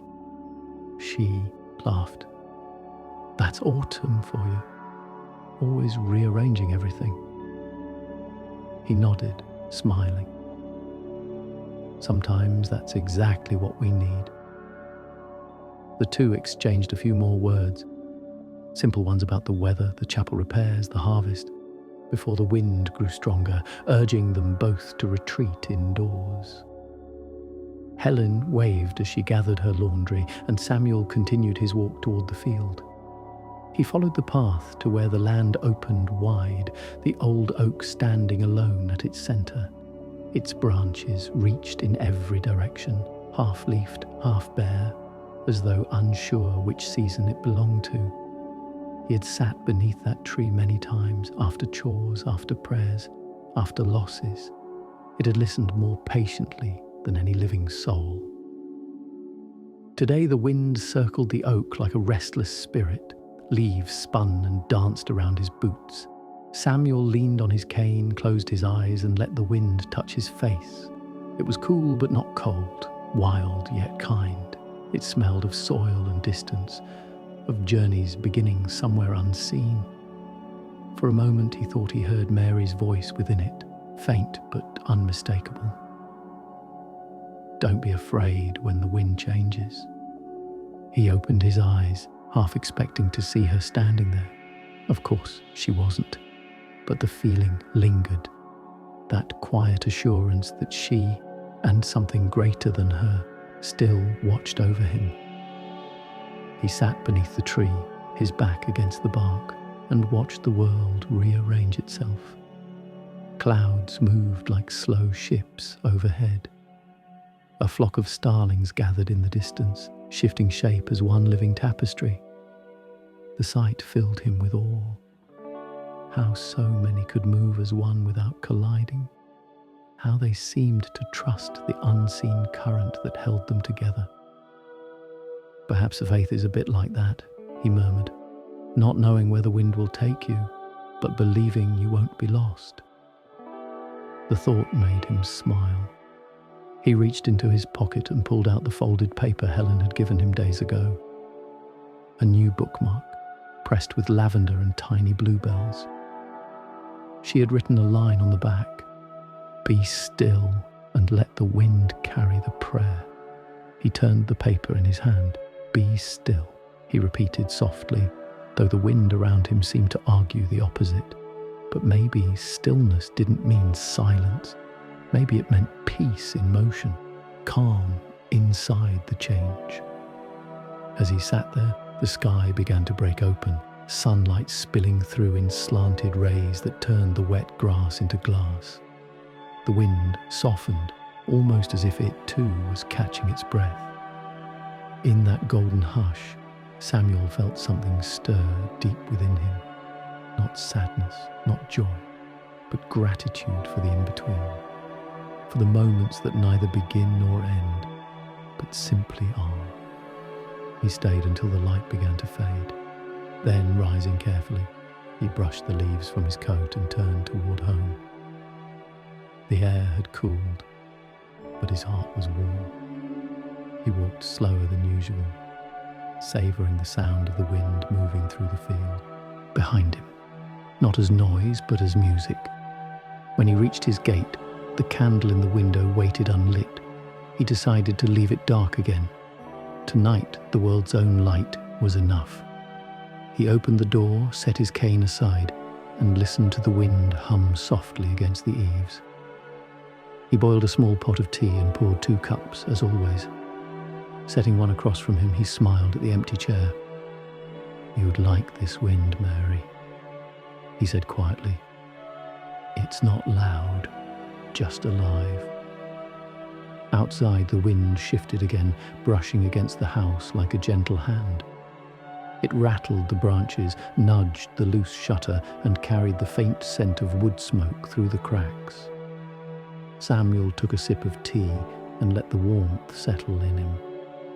He thought of all the times he had feared change, the moving away, the letting go, the quiet after laughter fades.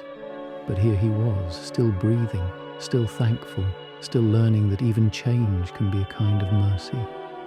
The candle stayed dark, but the room glowed anyway, with peace, with memory, with something unseen but undeniably real.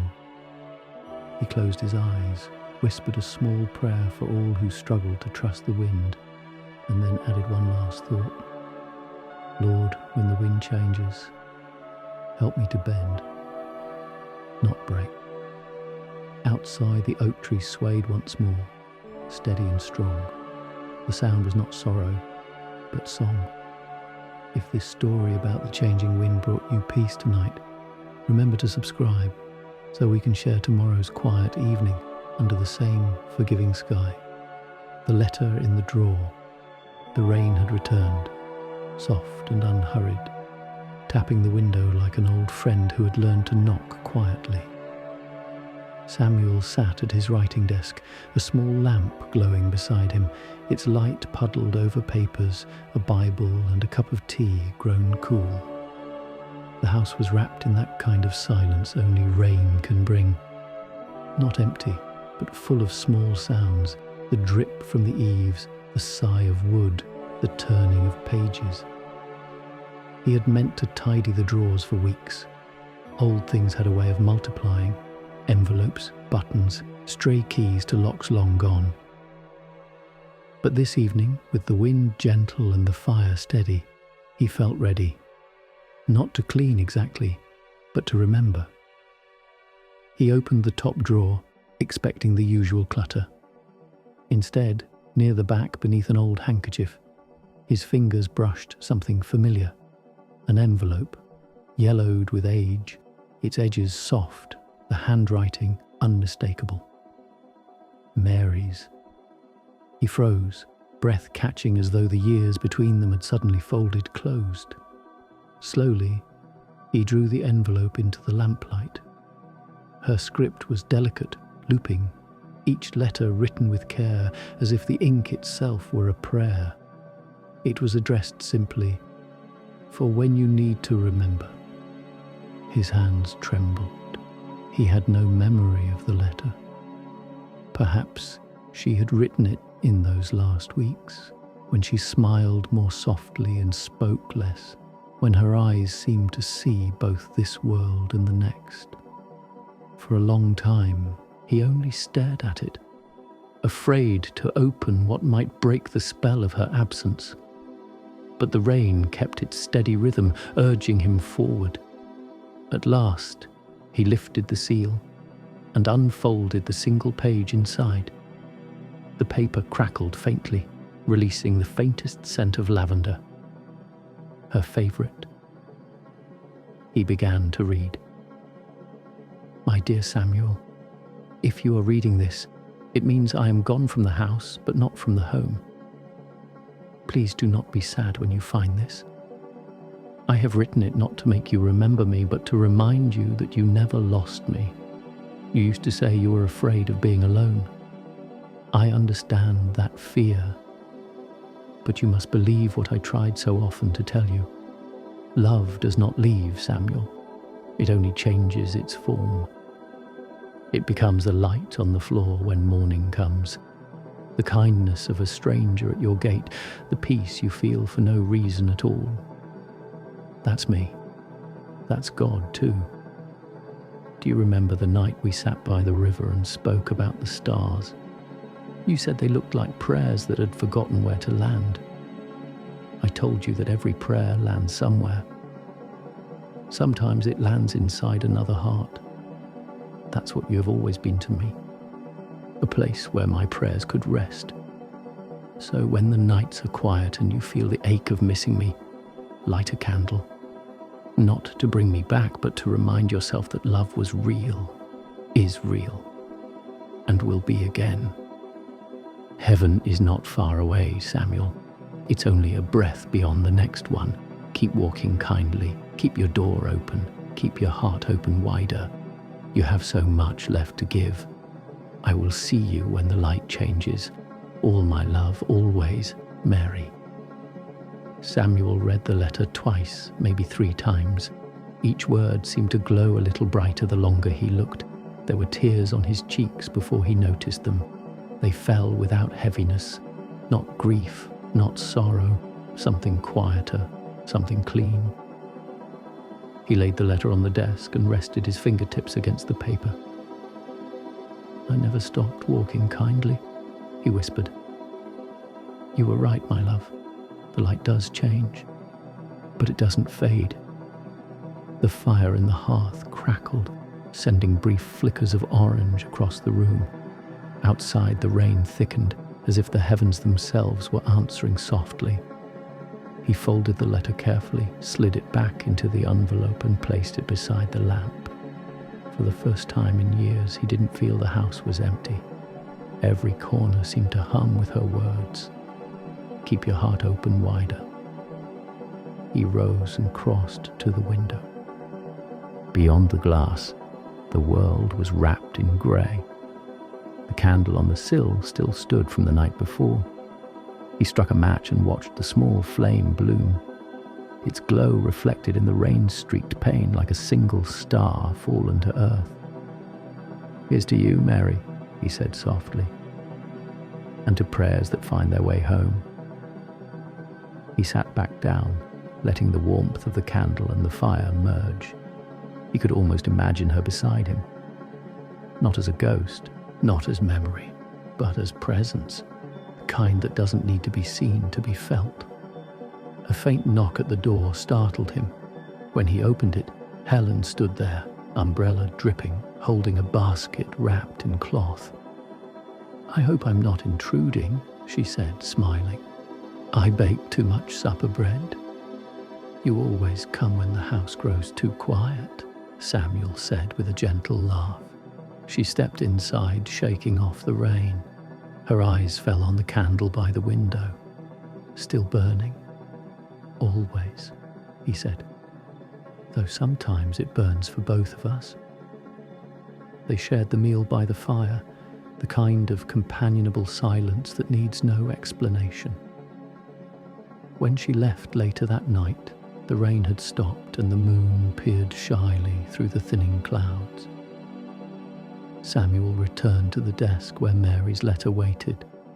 He placed his hand over it and whispered a prayer, not for her, but with her. Then he smiled, leaned back in his chair, and let the quiet surround him like a familiar song. Outside, the wind shifted direction. Somewhere a bell chimed once, soft and sure. The candle's flame bent and then steadied, as if bowing before it continued to shine.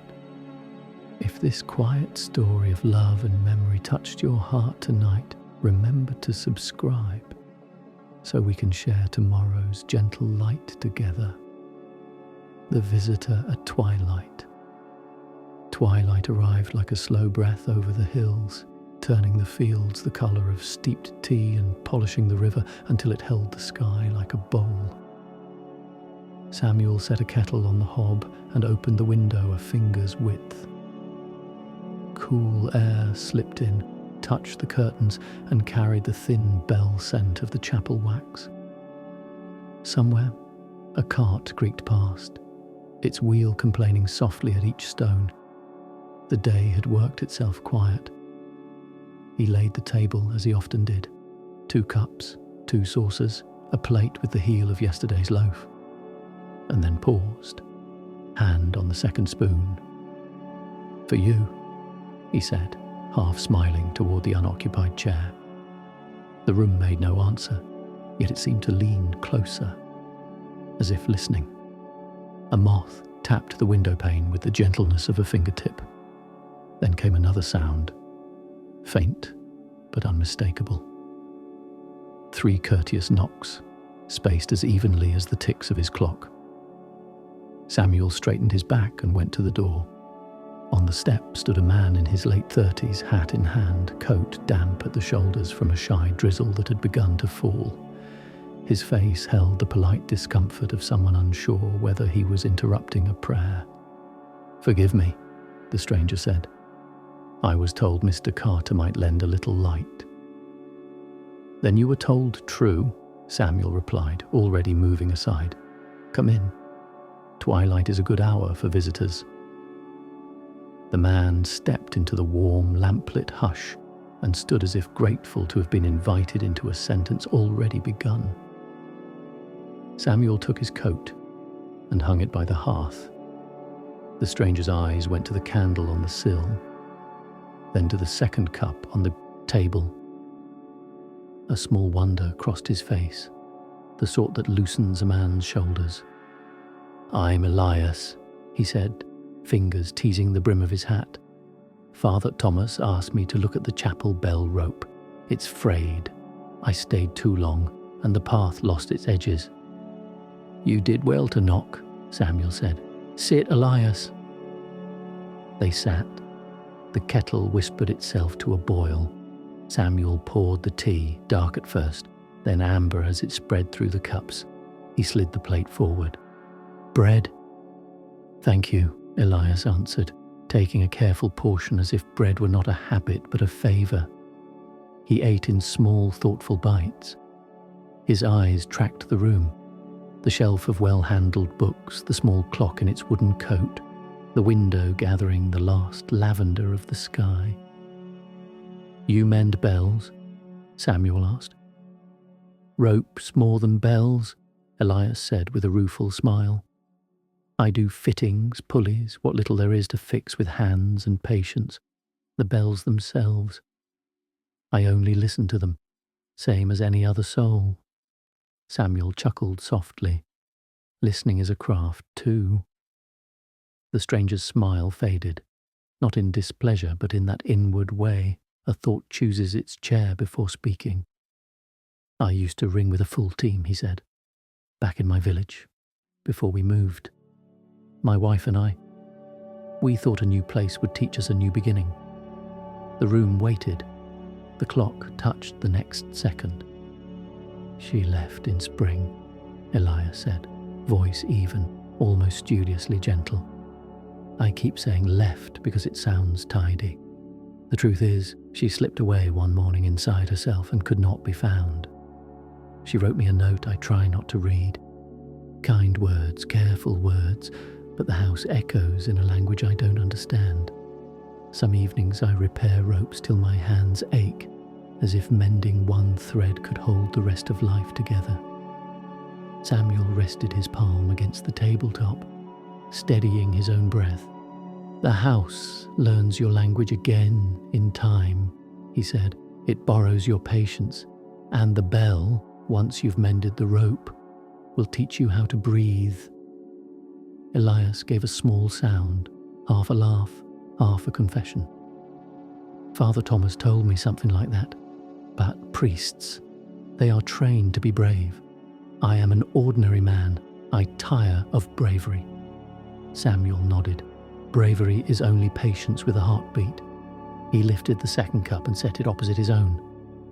I never like to drink alone. It makes tea taste like medicine. Elias's eyes warmed. You set 2 cups by habit then? By gratitude, Samuel said. For who was, and for who still is. My Mary died some years ago, but she taught me to keep a place, not as a shrine, as a welcome. Makes a difference? Elias asked. Samuel looked toward the window, where the moth had found the candle's shimmer. Yes, he said simply. It reminds me that love's seat is not taken away. It is kept for the next kindness that knocks. They ate the last of the bread. The drizzle turned to a soft, proper rain, the kind that speaks comfort on roofs. From far off, a fox barked once, as if remarking on the weather. Elias glanced down at his hands, then up again. I keep wanting words, he said, and keep finding silence instead. Silence is honest, Samuel answered. Let it finish its thought. Elias exhaled slowly, the way a man does when he bows without moving. When I was a boy, he said at last, my mother taught me to tuck my fears under a prayer.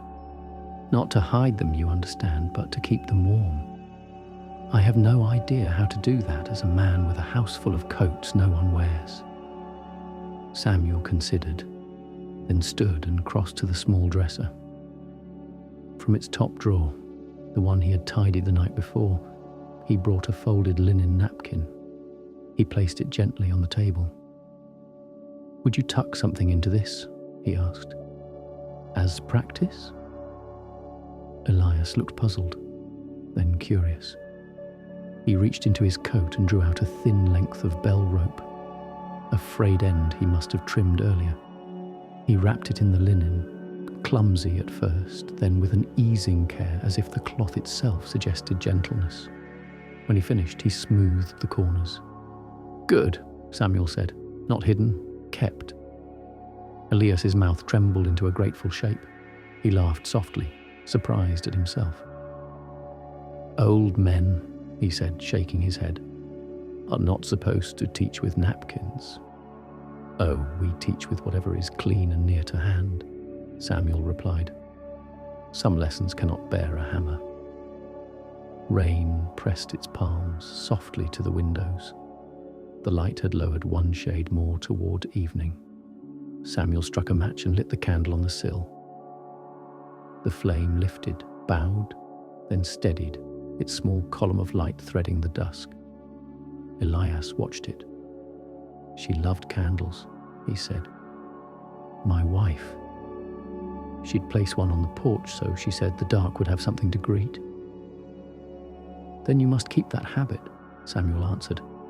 not to bring her back, to welcome whoever needs a porch. They sat again in good quiet. Without being asked, Samuel refilled both cups. The steam rose in calm spirals. Elias touched the linen bundle once with 2 fingers, like a man blessing bread before eating. "When I go," Elias said, "will you let me leave a little light behind? I mean, may I come again? I work evenings. But afterward, the road home, it asks for company." "Your company is accounted for here," Samuel said. "No ledger, only expectation." Elias smiled, and in that small movement his face grew younger by years. He fished in his pocket once more and placed a brass key on the table. "To the chapel's side door," he explained. "Father Thomas asked me to share it with a neighbour while the repairs last. I think it belongs with someone who knows how to wait for bells." Samuel's eyes softened. "Then I'll keep it safe and let the bell keep me."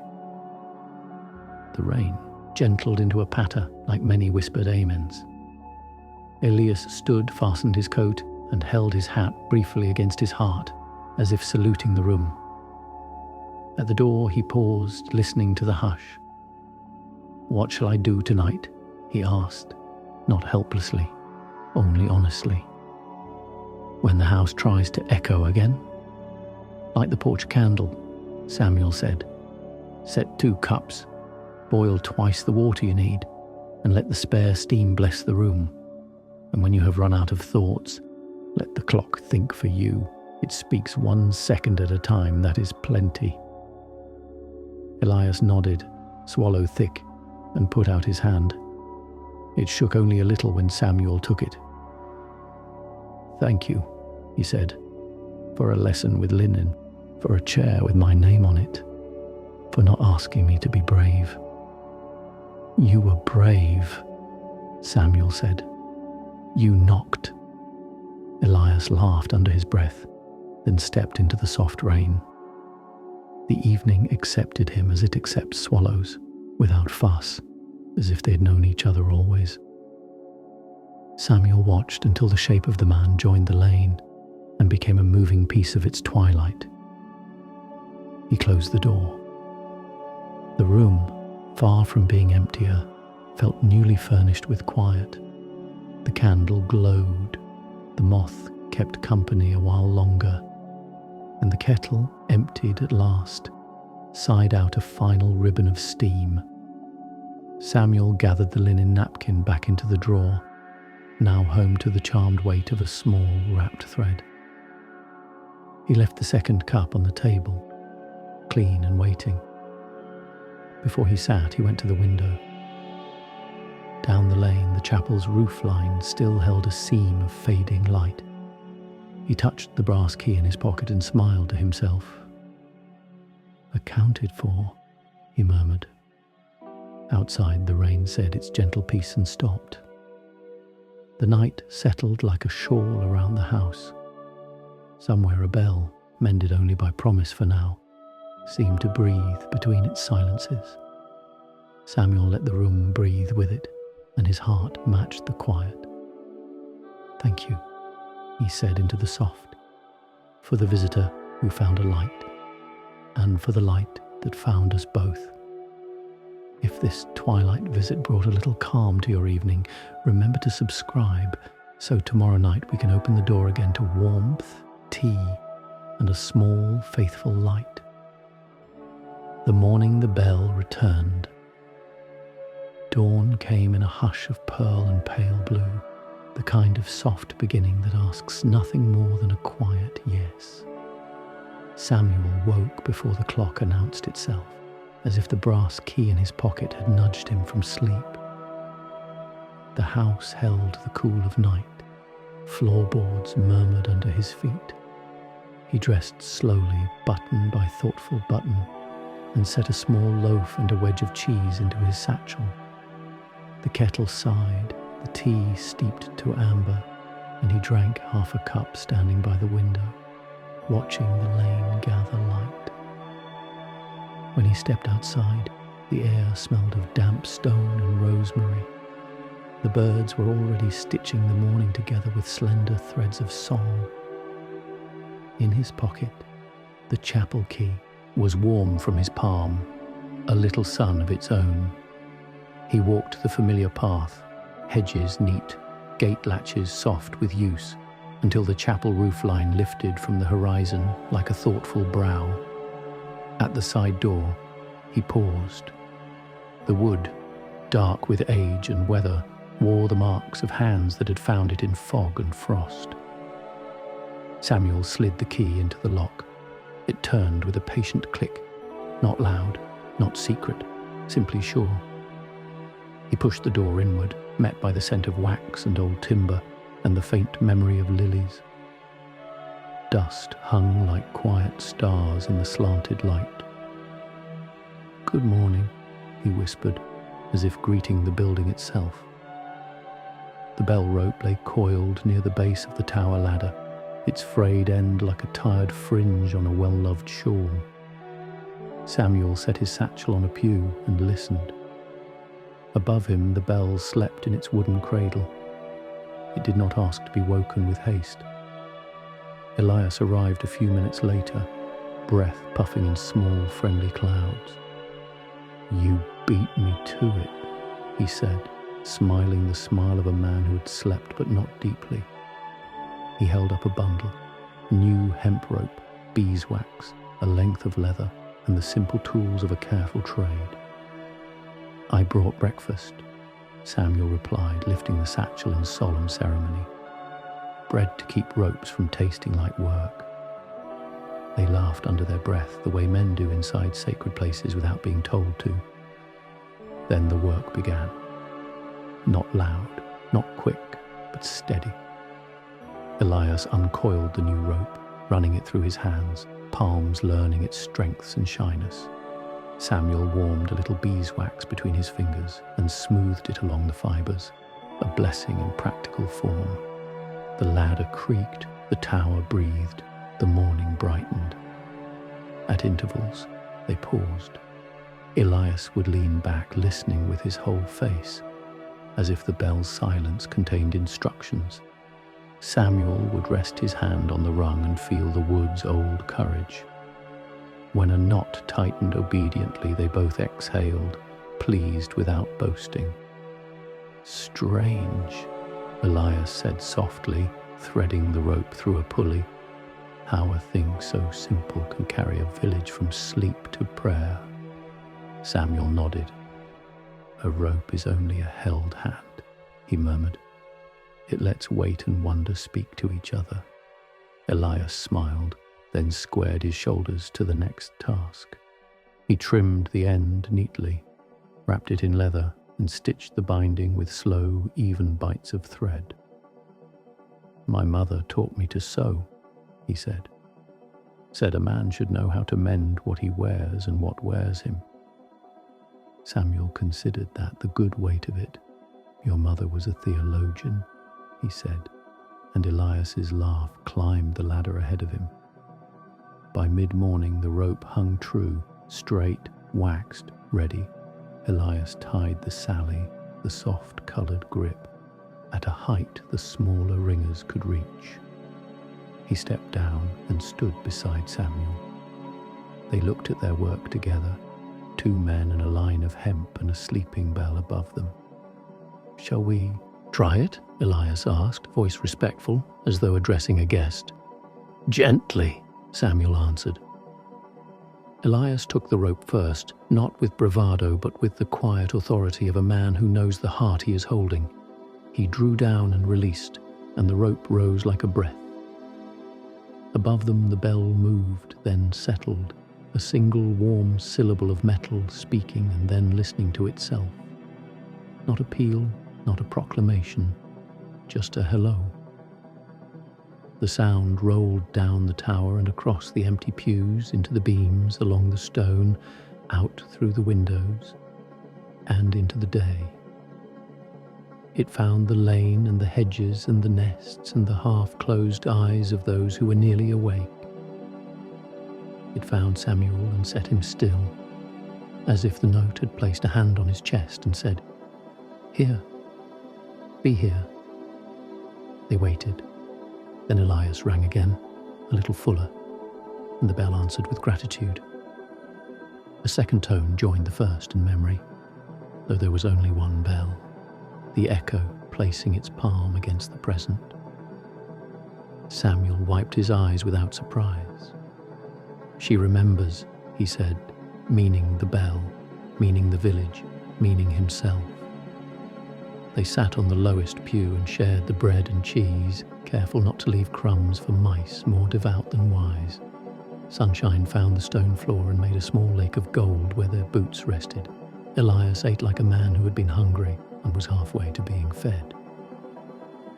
"Will you ring with us on Sundays?" he asked. "If there is a place for older hands," Samuel said. "There is a place for hands that listen," Elias replied, and the sentence settled between them like a kindly decree. Father Thomas's footsteps came softly through the side door. Then Cassock lifted a finger's width above practical boots. He took in the hanging rope, the leather binding, the easy posture of the two men, and nodded as if a prayer had returned answered. "Well done," he said. No speech, no flourish. He simply reached for the rope and gave the bell one pure toll, and the whole chapel felt taller for having held it.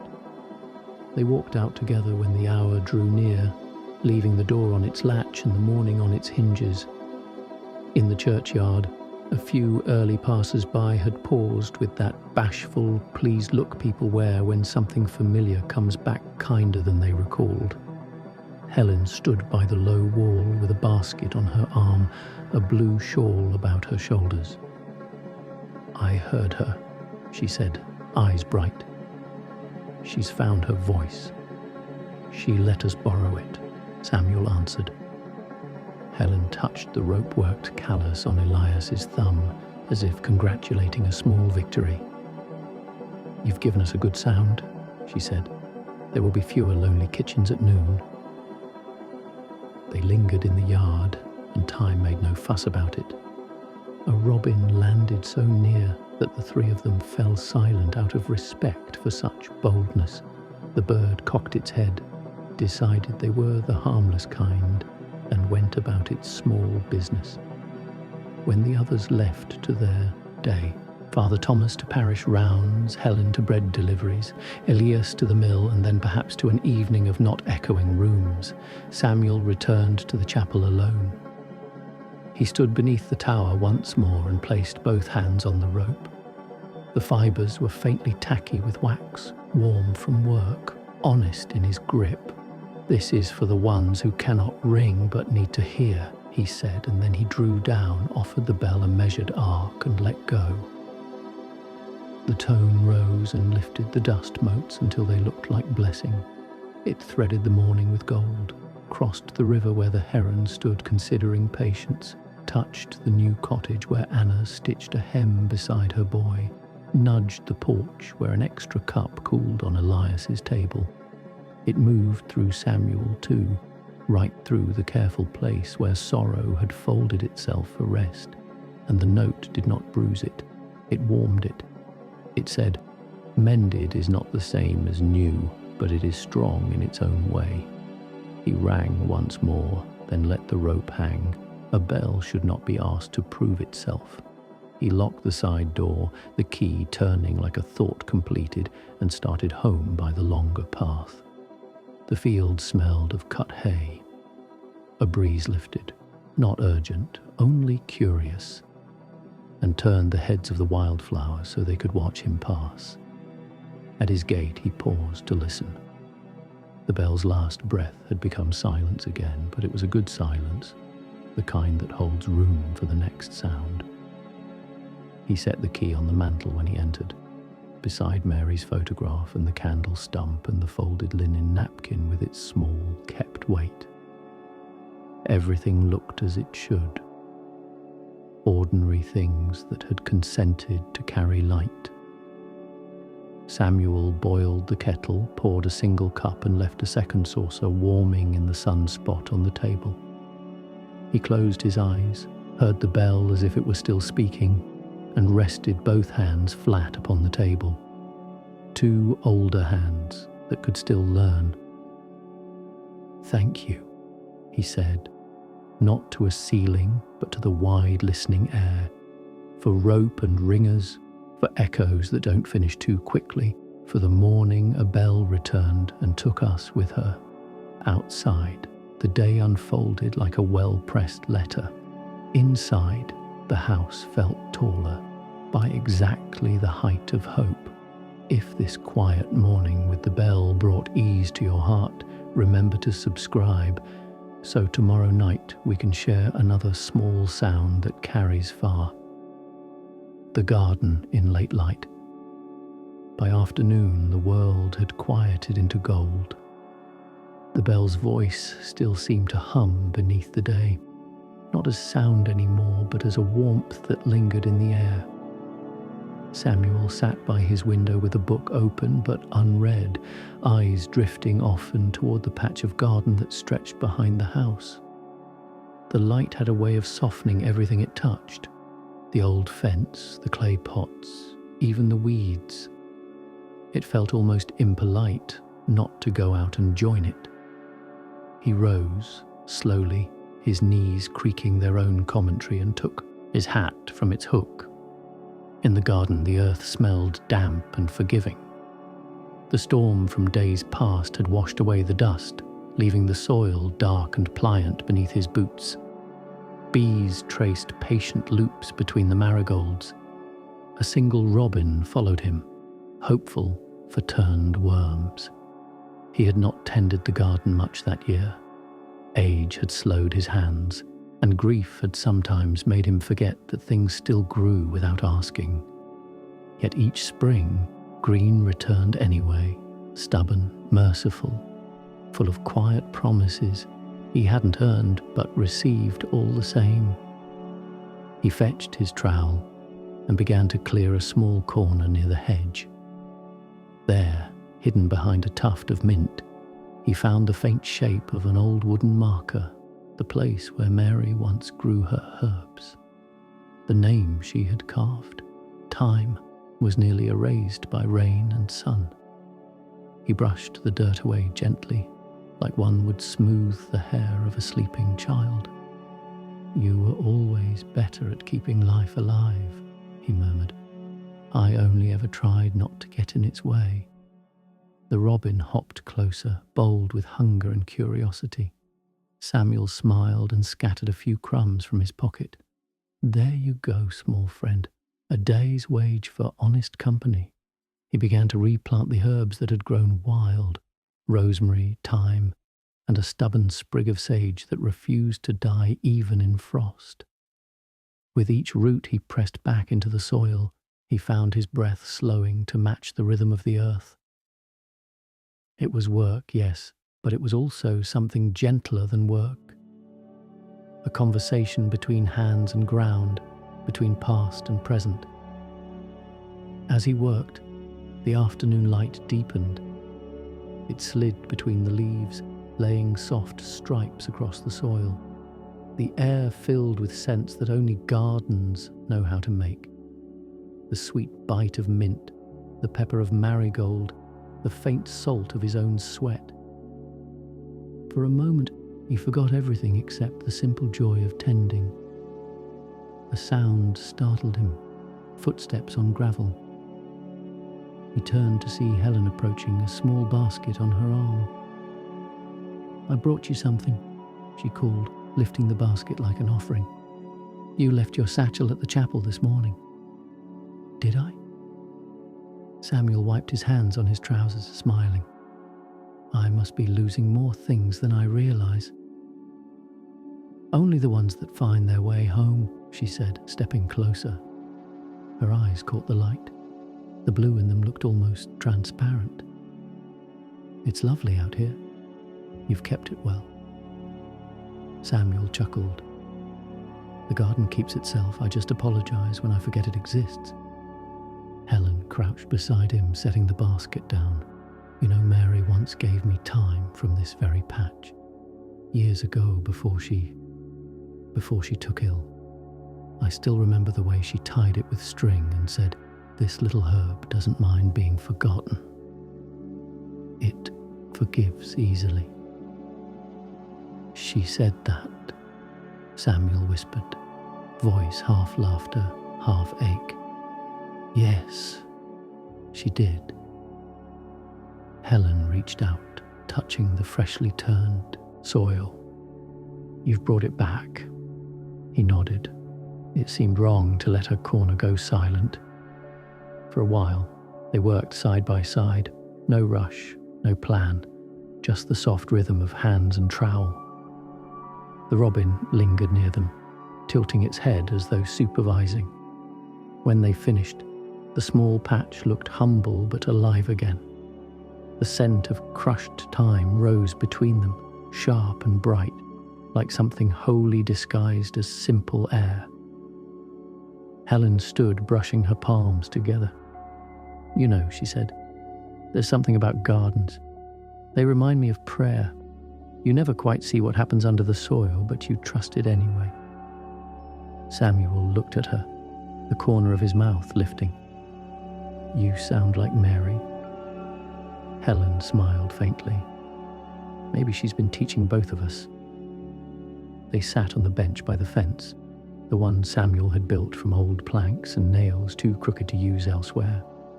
The sun had dropped lower now, painting the grass in honeyed light. Somewhere down the lane, a child's laughter rang out, distant but clear. It sounded like a bell that had learned to giggle. "You ever notice," Helen said quietly, "that evening light always looks like it remembers something?" He nodded. "It remembers who stayed." For a while they said nothing more. The breeze shifted, the scent of the herbs deepened. Samuel thought of the years that had passed, the ones that had hurt, the ones that had healed, and all the ones that had simply existed between.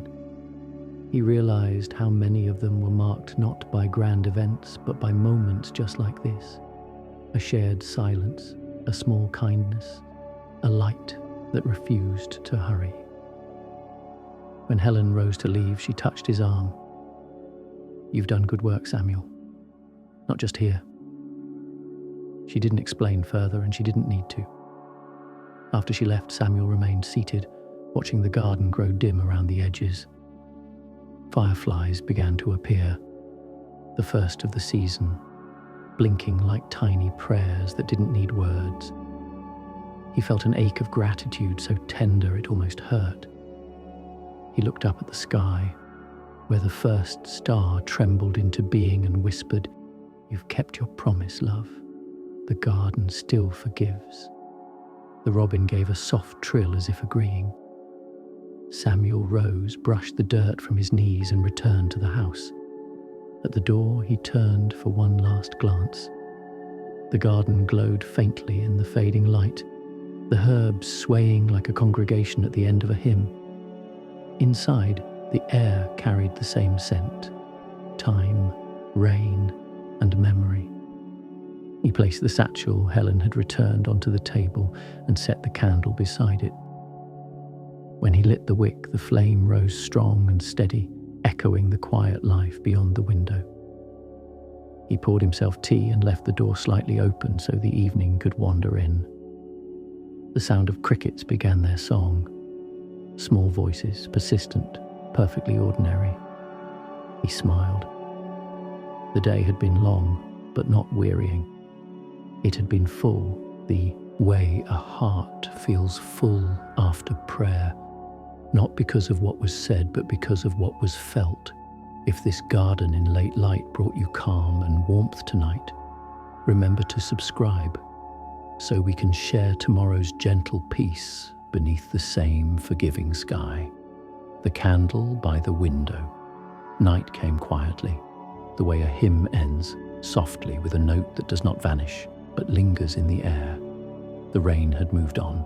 The air was cool and clear, and the stars, unashamed, filled the dark with their small certainties. Inside the cottage, the clock kept its gentle sermon of seconds, steady as breath. Samuel sat by the window where Mary's candle stood. Its glass holder had become a little fogged with time. But when the flame caught, it glowed as faithfully as ever. He had kept the ritual not out of duty but affection. Lighting the candle each night had long stopped being a gesture of mourning. It was something closer to conversation. Each time he struck the match, he felt as though he were speaking first, and the flicker that followed was her reply. Tonight, the flame rose tall, almost eager, as if happy to be called again. "Good evening, my dear," he said softly. "You missed a fine day in the garden. Helen helped me with the time. She remembered the string you used to tie it." The candle's flame wavered once, then steadied. He took that as acknowledgement. The house carried a gentle order. The books stacked neatly, the kettle cleaned, the single loaf cooling under a cloth. The scent of earth from the garden still lingered in the air, mixed with a hint of beeswax and tea. Samuel folded his hands and looked out at the darkened lane. Far down the road, he could see a faint moving light, perhaps Elias walking home again with his lantern.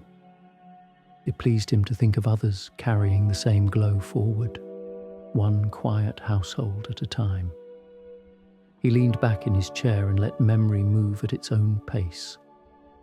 There was no pain in remembering anymore, only warmth, as if each recollection had been washed clean by years of steady prayer. He thought of the bell, of Elias's tentative smile, of Helen's laughter among the mint. The small things, those were the miracles really. The grand ones belonged to God, but the small ones he loaned to ordinary people. A knock came, light, polite, almost shy. Samuel smiled. "Come in, if you're not the wind," he said. The door opened and Father Thomas appeared, hat in hand, hair silvered by candlelight. "Evening, Samuel," he said. "I saw your candle from the road. It looked like a star had decided to live here." Samuel gestured to the chair opposite. "That's Mary's doing. She always liked the light to look friendly." Father Thomas settled in, smoothing his coat. Friendly indeed. I was walking back from the rectory when I realized how far that little flame could be seen. It gave me company all the way. "I suppose it's done its job then," Samuel said, smiling. She wanted this window to keep the road from feeling lonely. They shared a moment of silence, broken only by the ticking clock. Then Father Thomas leaned forward slightly.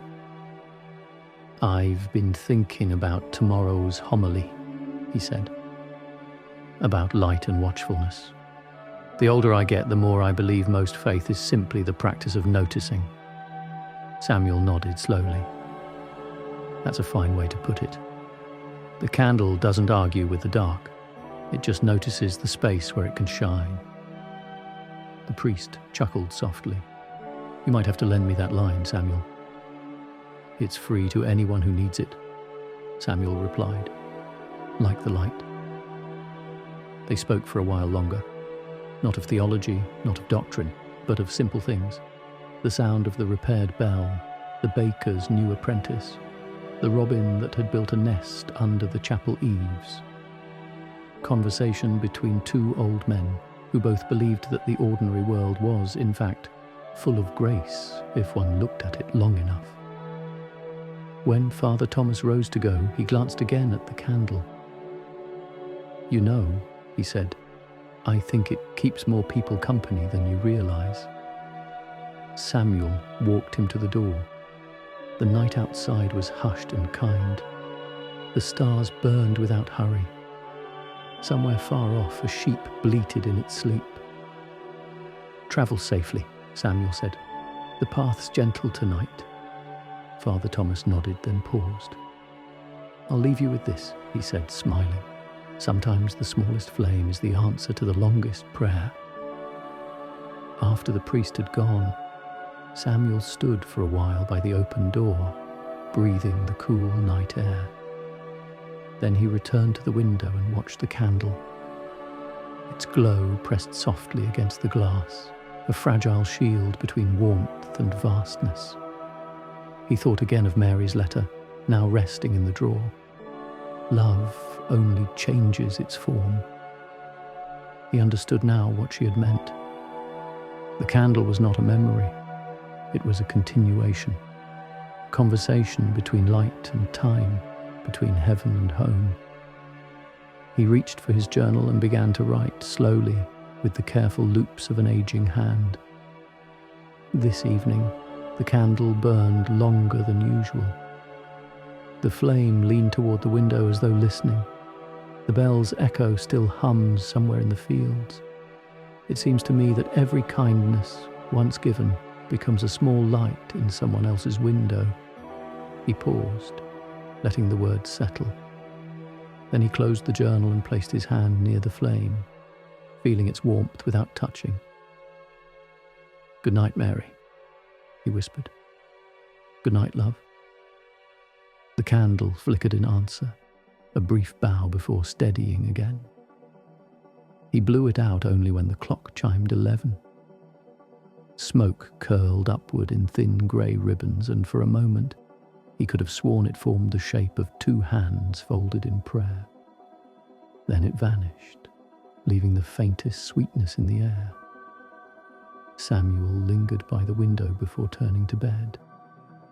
Outside, the stars had multiplied.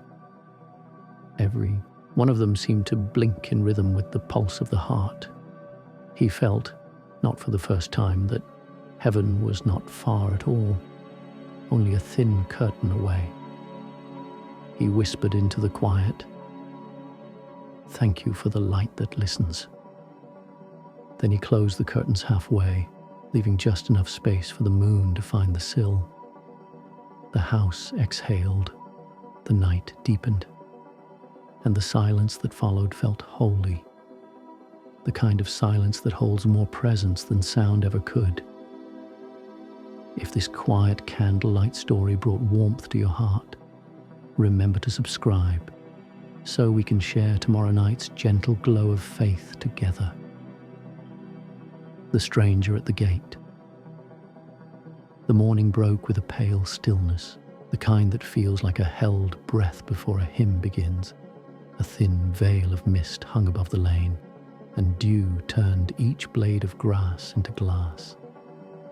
Samuel rose early, as he always did, when the house was still and the world seemed to whisper instead of speak. The kettle's whistle joined the quiet chorus of dawn. The smell of tea filled the room. He moved slowly, not from weariness but from reverence, as though each motion were a small prayer in itself. The garden outside glistened, every leaf cupping the early light. Beyond the fence he could hear the faint rumble of a cart, the distant echo of hooves on stone. Travellers passed through the village from time to time, peddlers, pilgrims, the lost and the looking. He had learned to welcome their footsteps as part of the day's song. By mid-morning, the mist had lifted. Samuel stepped outside with his walking stick, planning a short walk to the chapel. But before he reached the gate, he saw him, a man standing just beyond the fence, hat in hand, head bowed slightly, as though unsure if he belonged there. The stranger was tall but stooped, his coat thin and travel-worn. His shoes carried the dust of long roads, and his eyes, though weary, held the kind of humility that always made Samuel's heart open wide. "Good morning," Samuel said kindly. "You look like you've walked farther than the sun." The man smiled faintly, voice rough. "A long road indeed, sir. I hope to find a bit of bread or perhaps a place to rest my feet." "You've found both," Samuel replied, unhooking the gate. "Come in and we'll see what comfort remains." The man hesitated. "I don't mean to impose." "It's not an imposition," Samuel said softly. "It's fellowship." Inside the cottage, Samuel set another cup beside his own. The stranger sat near the window, his hands trembling slightly as he accepted the tea. His fingers were calloused, his nails rimmed with the grey of work and weather. He drank slowly, as if savouring warmth itself. "What brings you through our little corner?" Samuel asked. "Work once," the man said. "Now, mostly hope. I was a carpenter before the mills closed, lost my tools to debt, lost my home to time. I've been looking for a new start." Samuel listened without interruption. There was something sacred in listening, something he had learned too late in life, perhaps, but had learned well. "You said you were a carpenter," he murmured. "Then you're already in good company. The best of us started with wood and empty hands." The stranger chuckled softly, then looked down at the cup. "Funny. I prayed last night for a sign that I hadn't been forgotten. Then this morning I smelled tea and saw your candle in the window." Samuel's heart tightened. That candle again, its light reaching farther than he'd ever imagined. "Maybe the light was listening too," he said. They shared bread and jam, not much, but enough. The man ate as if each bite rebuilt something within him. Samuel, watching, felt that old familiar ache of gratitude rise again. He thought of Mary's letter, of the garden that forgave, of the bell that sang after silence. All of it seemed to lead to this simple moment. Two strangers, though not strangers really, sharing what heaven had multiplied quietly. When the meal was done, Samuel reached into a drawer and pulled out a small hammer, one that had belonged to Mary's father, long unused but well kept. He placed it on the table. "If you still build," he said gently, "then take this. Every tool deserves to touch wood again." The man looked at it as though it were made of gold. "I can't take your only—" "You're not taking," Samuel interrupted kindly. "You're continuing." The man's eyes glistened. He reached out, held the hammer for a long moment, then set it back down carefully. "May I ask something, sir?" "Why kindness? Why to me?" Samuel smiled faintly. "Because I've known what it is to be met with kindness when I least deserved it, and I'd be a poor student if I didn't pass the lesson on." For a long while they sat without speaking. The wind slipped through the half-open door, bringing the scent of thyme and earth. Somewhere down the lane a church bell rang once, low, resonant like a benediction over all who were still learning to believe. At last, the stranger stood. "I should be going," he said. "There's a village ahead that might have work." "Then take the bread with you," Samuel said, wrapping the loaf in cloth. "And take the light with you too, though that one you'll have to carry inside." The man nodded, eyes wet. "You'll see me again, I think." "I hope so," Samuel said softly. "But if not, you'll see someone who needs what you've been given. Give it freely, and you'll be back here in spirit." When the stranger had gone, Samuel stood for a long time at the open gate, watching the figure fade into sunlight. The road curved out of sight, but the feeling remained. That quiet certainty that something good had just been exchanged between heaven and earth. He looked down and saw the man had left something behind, a small wooden carving, rough and simple, shaped like a cross no bigger than a hand. On its surface, in faint scratches, were the words, "Thank you for the light." Samuel held it for a long time. He didn't need to wonder who had carved it. He only smiled, placed it on the windowsill beside Mary's candle and whispered, "You see, love, the light travels." That night, when he lit the candle again, the flame caught instantly, brighter than usual. It leaned toward the cross as though reaching out. Samuel felt a peace so deep it didn't need words. He realized then that faith wasn't only a feeling in the heart. It was the movement of kindness, passed hand to hand, like flame shared between candles that never lose their own light. Outside, the stars had gathered again. Somewhere far down the road, perhaps the stranger had found a fire to warm himself by, and perhaps he whispered a blessing for the man who had opened his gate. Samuel closed his eyes and said his own, "Lord, let every door that opens in love become your gate." The candle burned steady, unafraid of the dark. If this quiet story of kindness warmed your heart tonight, remember to subscribe, so tomorrow we can share another story where love knocks gently and is always welcomed in. The road beyond the river. The next morning arrived with a gentleness that seemed almost deliberate. A soft gold shimmered through the curtains, and the air smelled of rain that had come and gone in the night. Samuel woke early, the way he had done all his life, though now he took longer to rise, savouring the silence between each movement. He washed his face with cool water from the basin, buttoned his shirt, and stood for a while at the window. The world outside was washed clean. The hedges glistened, the lane shone faintly like a ribbon of pewter, and beyond the fields a thin mist hovered above the river.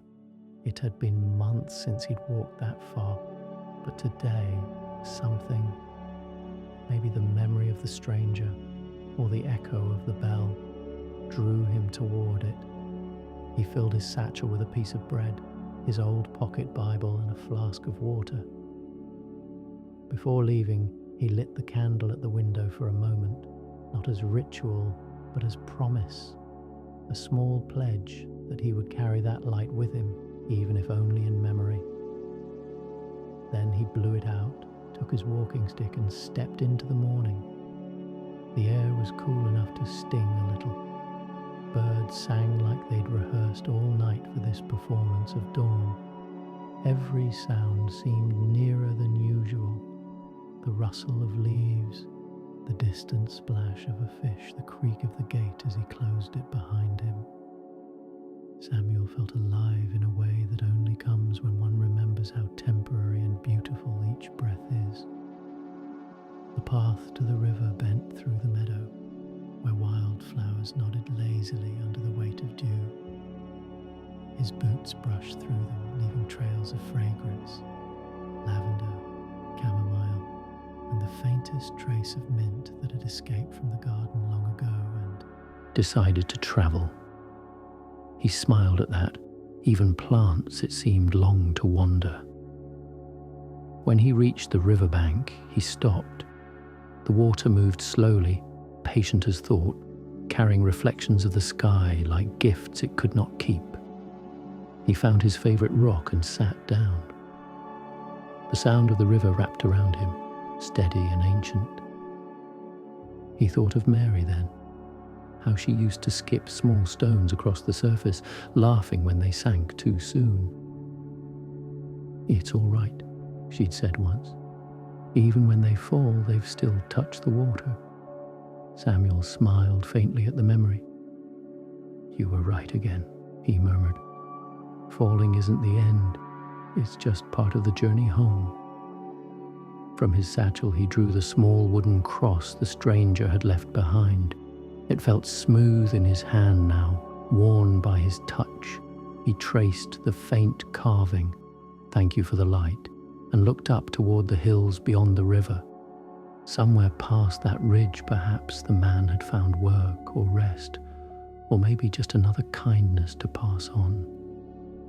Samuel hoped so. He had the quiet conviction that every good deed continued walking long after the giver had sat down. He stayed there a long while, watching the play of sunlight on water.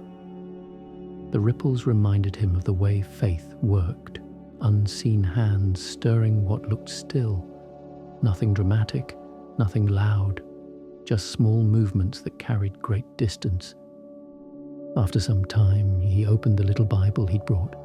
The pages were thin and soft from years of reading. His eyes fell on a verse marked long ago in Mary's handwriting. "Cast your bread upon the waters, for after many days you will find it again." He smiled. "I think I've found it, love," he whispered. "Or maybe it's found me." He sat until the wind shifted, bringing with it the scent of hearth smoke from the village. It reminded him that morning had turned quietly into noon. Rising, he felt the old ache in his knees, but welcomed it, proof of having walked, of having lived. As he started back, he noticed something near the bridge, a small boy kneeling by the bank, struggling with a tangled fishing line. Samuel approached slowly, not wanting to startle him. "That knot looks as stubborn as mine used to be," he said gently. The boy looked up, surprised but smiling.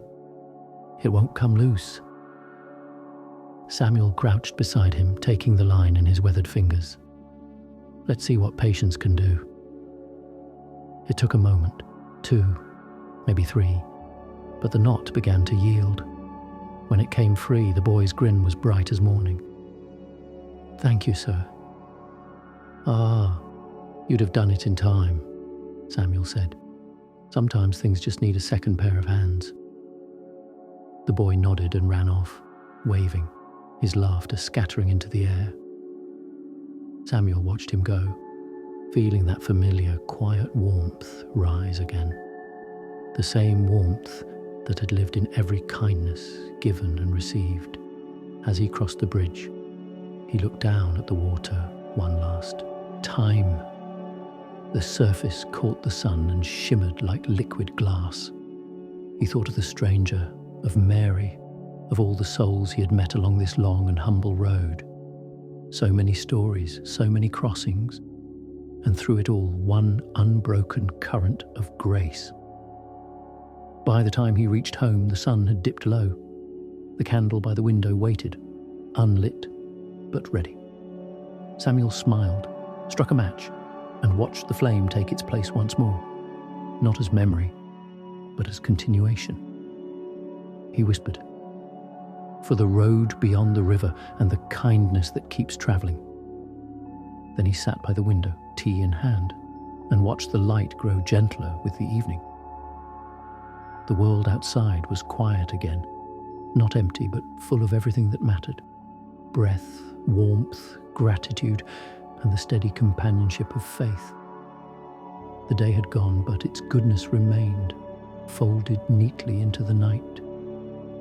If this quiet walk by the river brought peace to your heart, remember to subscribe, so tomorrow we can share another gentle story beneath the same forgiving light. The gift of quiet rain. That night the rain returned, not in thunder or storm, but in a patient whisper that wrapped the world like a lullaby. It came so softly that Samuel didn't notice at first. He had fallen asleep in his chair by the window, the candle still burning low, his book half open on his chest. When he woke, the house was bathed in the gentle rhythm of water finding its way home. He smiled. "Ah," he murmured, "the heavens are watering the garden again." He rose slowly, joints protesting in familiar ways, and crossed to the window. Outside, the world glowed with a silvery calm. The herbs Mary had loved so much, thyme, rosemary, mint, bowed under the rain but didn't break. Each leaf trembled like a hand receiving grace. He unlatched the window slightly. The air drifted in, cool and fragrant, carrying the scent of wet earth and stone. Somewhere in the distance, a single bell echoed from the chapel tower, one soft note rolling through the valley. Samuel closed his eyes. Every ring now felt like a conversation between time and eternity. The candle flickered in the breeze. Its flame leaned toward the open window as if greeting the rain. "You two never argue," Samuel said with a quiet chuckle. "You've both learned how to share the dark." He poured himself a small cup of tea, still warm from the hearth's last embers, and sat again. The steady patter of rain on the roof filled the silence that words could not improve. It reminded him of the nights long ago when he and Mary would sit much the same way, listening hand in hand, saying little, The world then had felt so enormous and yet so close that heaven seemed only a breath away. Tonight that feeling returned. He thought of the stranger who had come through the gate, of the small wooden cross that now rested by the candle. He wondered where the man was, if he had found a roof or a fire or a friend. Samuel whispered a prayer for him, not with grand words, but with the quiet sincerity that comes from having known both need and mercy. "Bless the wanderer, Lord," he said softly, "and bless those who wait at open doors." The rain grew steadier, more musical. He could hear it tapping against the panes, whispering through the chimney, gathering in the gutters like laughter. Every drop sounded like gratitude, tiny amens falling from the sky. He leaned back, and the memory of another rain drifted into his mind. Years ago, a stormy night when Mary had sat at that same window, watching lightning split the hills. He had been worried then about leaks, about crops, about everything that could go wrong. She had only smiled and said, "Don't fret so, Samuel. The rain knows what it's doing. It just looks wild because we can't see the pattern yet." He could still hear her voice, soft and sure. "It just looks wild because we can't see the pattern yet." He repeated the line aloud, and something inside him settled. That was faith, wasn't it? Trusting that even the storms had a plan woven through them, even when the threads were hidden by night. A sudden flash of lightning lit the garden for a moment. Not fierce, just bright enough to reveal the rows of herbs swaying gracefully. Then, as the thunder rolled far away, he noticed something shining near the gate. Curious, he took his lantern and stepped outside. The rain cooled his face, but it didn't bother him. He followed the light until he reached the spot where the stranger had stood the morning before. There, lying against the fence post, was a small bundle wrapped in cloth. He knelt carefully, heart fluttering with wonder. Inside the bundle was a carving, this one new, shaped into a bird with open wings. Beneath it, a note in the same rough handwriting. "For the man whose door opened first, the work continues." Samuel smiled, tears mixing freely with the rain. "So you found your tools after all," he whispered, "and your wings." He carried the carving inside and placed it beside the wooden cross and the candle. The three stood together, symbols of kindness received, shared, and returned. Outside, the rain softened to a drizzle, as if the sky too was tired but content. He sat back down, lantern still in hand, and watched the droplets slide down the window pane like slow rivers. Every droplet caught a little of the candle light and carried it downward, letting go only when gravity asked gently enough. He thought, that's what faith is, carrying light as far as you can, and then trusting the rest to God. Time passed quietly. The clock ticked its patient blessing. The rain thinned, leaving only the occasional whisper against the roof. Samuel felt the calm that follows gratitude. Not joy that shouts, but joy that hums low, steady and deep. He reached for his journal again and wrote, "Tonight the rain spoke softly of return. What leaves the sky finds its way back as river.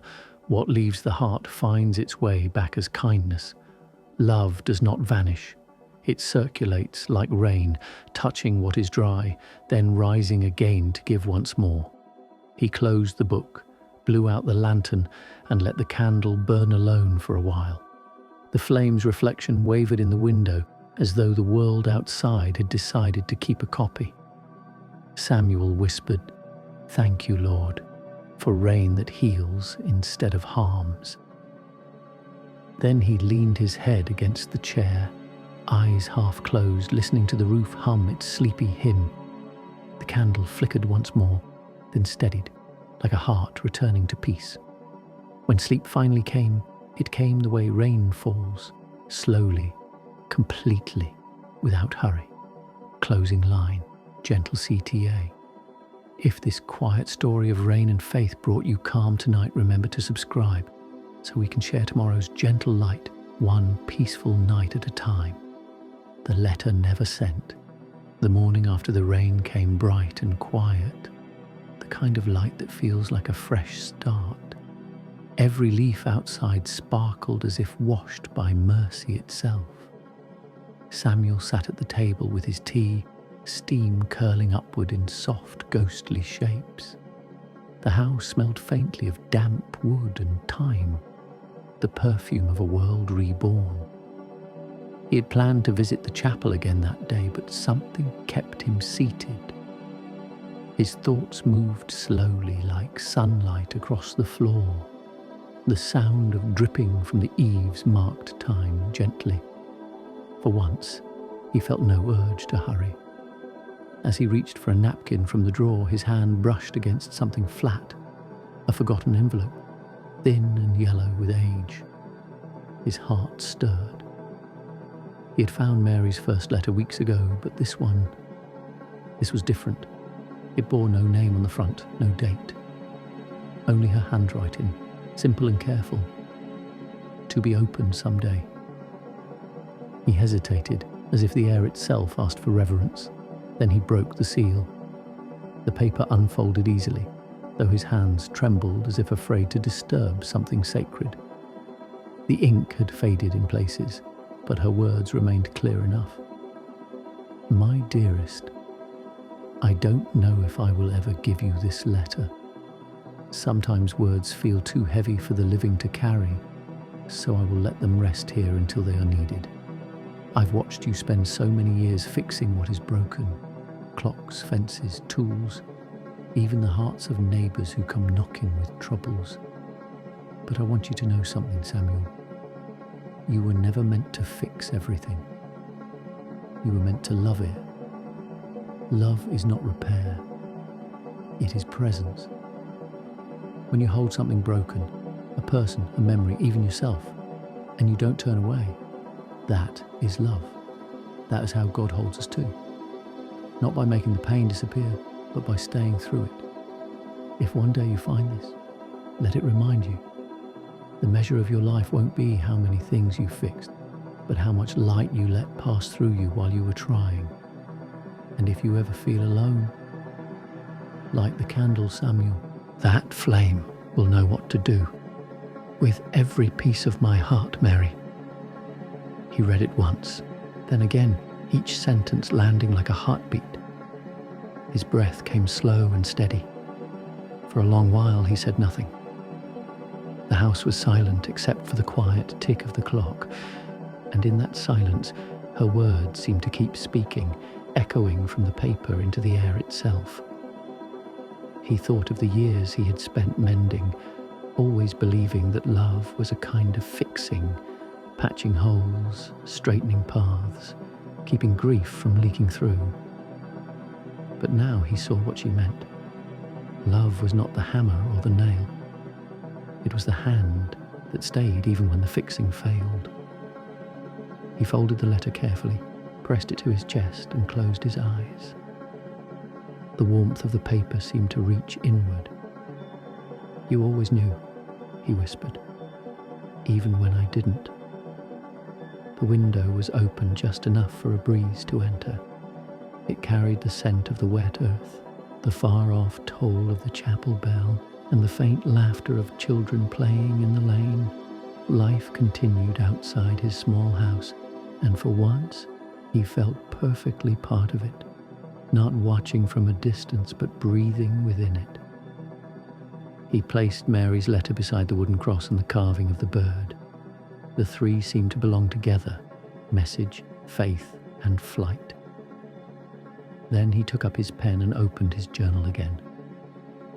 She said love is presence, not repair. Perhaps that is why the candle burns, not to fix the dark but to stay with it until morning. He smiled faintly. The words looked right there, simple and true. He had stopped trying to write perfect things. Now he only wrote honest ones. As the day moved toward afternoon, Helen stopped by with a basket of apples. "The rain blessed us well," she said, placing the fruit on the table. "I've never seen the orchard so full." Samuel nodded. "It seems heaven is still generous." Her eyes fell on the open letter beside the candle.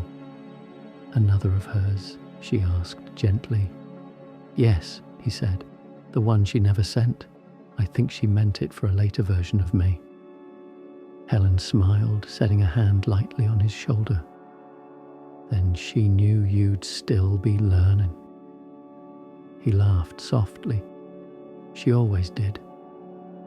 They shared the apples together, slicing them thin, talking of small things: the weather, the bell, the robin that had nested again near the fence. Every simple word felt like grace in motion, the kind that doesn't need to announce itself. After Helen left, Samuel returned to his chair by the window. The sun had begun its descent, bathing the garden in amber light. He could see the faint glisten of the rain-soaked herbs, tiny drops still clinging to them like blessings unwilling to leave. He held the letter once more, but this time he didn't read it. He simply let it rest in his palm, as though its words had already taken root within him. For the first time in years, he felt entirely at peace, not because he understood everything, but because he no longer needed to. When evening came, he lit the candle. Its glow reached across the table, touching the letter, the cross, the carving. Each object shimmered softly, alive in the gentle light. He whispered into the stillness, "Thank you for what stays." And in that moment it seemed the flame bowed, not as a goodbye, but as an amen. If this quiet story of letters and light touched your heart tonight, remember to subscribe, so tomorrow we can share another story of faith that waits and never fades. An afternoon made of amber. By late afternoon, the world had tipped into gold. The rain-washed morning, bright and new, had given way to a gentler light that moved slowly across the floorboards like a quiet blessing. Samuel stood at the door with his cup, feeling the day breathe in and out around him. The orchard beyond the garden lay under a hush that only arrives when summer has finally agreed to loosen its grasp. Leaves were turning not in shouts but in soft confessions of colour: amber, old brass, candle flame. He set the cup on the step and knelt to fasten the latch on the lower gate. The wood felt cool, honest beneath his palm. A robin hopped along the path, pausing as though considering a hymn. Somewhere farther off, a sheep bell tinked lazily. The world did not hurry him. It seemed to walk at his pace, matching the length of his breath, keeping him company the way a good friend will, not filling the silence, not trying to fix it, simply staying. On the sill inside, Mary's letter rested beside the small cross and the little bird with open wings. Samuel had not meant to make a shrine of the window, but that is what it had become. A small altar of ordinary things that had learned how to carry light. When the sun slid toward the west, it touched all three at once, and they glowed like coals under a thin veil of ash. He wandered the garden slowly, as if rereading a favourite passage. The thyme brushed his trouser leg with its clean, brave scent. The rosemary lifted its needles like a congregation at prayer. He bent and pinched a sprig between finger and thumb, breathed it in and let the memory rise. Mary laughing over a pot, steam fogging her glasses, the two of them young enough to believe they had invented tenderness. The memory did not break him anymore. It settled in him the way a quilt settles over tired shoulders, warm, well used, forgiving. At the far corner, a low wooden bench waited under the pear tree. He sat, eased his walking stick against the trunk, and watched the movement of light through the thinning leaves. A breeze came, not strong enough to chill, only strong enough to turn the day's pages. A few leaves let go and drifted down, not as if they were falling, but as if they were being returned. He caught one in his open hand, papery and veined, a map of time, and laid it gently on his knee. This is what surrender looks like, he thought, not defeat, but being carried. Voices floated from the lane, the miller girls skipping rope, counting the steady turn of twine and air. Samuel listened the way one listens to waves, not for the words but for the rhythm. Life kept its beat, tender and sure, and he found himself keeping time with it, nodding, smiling without meaning to. He had worried once that growing older meant stepping away from the living world, watching it only through a dim window. But here, in the slow amber of afternoon, he felt the opposite. As if age had brought the world nearer, pressed warm against his side. He took the little Bible from his pocket and did not open it. It was enough to hold it, to feel the thin pages shift slightly in the breeze, like a bird alive in his palm. Verses rose in his mind without effort, not lines to recite, but promises that had learned to breathe with him. Be still and know. The words stopped there because they could. Knowing required no paragraph, no argument. It arrived like sunlight through a late leaf, quiet, undeniable, kind. A cart rattled past on the road beyond the hedge. The driver raised 2 fingers in greeting. Samuel returned the salute and heard himself say, "Go well," though the man could not have heard. The blessing left his lips anyway and went out to do its work, the way a seed falls where it must and trusts the dark with its future. The kettle would need tending soon, he knew, and the candle would want its place at dusk. But for now he stayed. The pear tree threw dappled shadows over his shoes. The thrush sang 2 patient notes and waited, as if listening for its own echo. He watched a spider thread a single line from branch to branch, such a small labour, such an endless faith. The thread shone for a second when the sun struck it, bright as a whispered amen.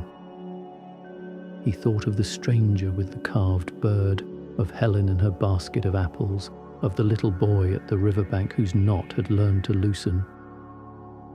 He realized for the first time in a long while that nothing in this season felt unreturned.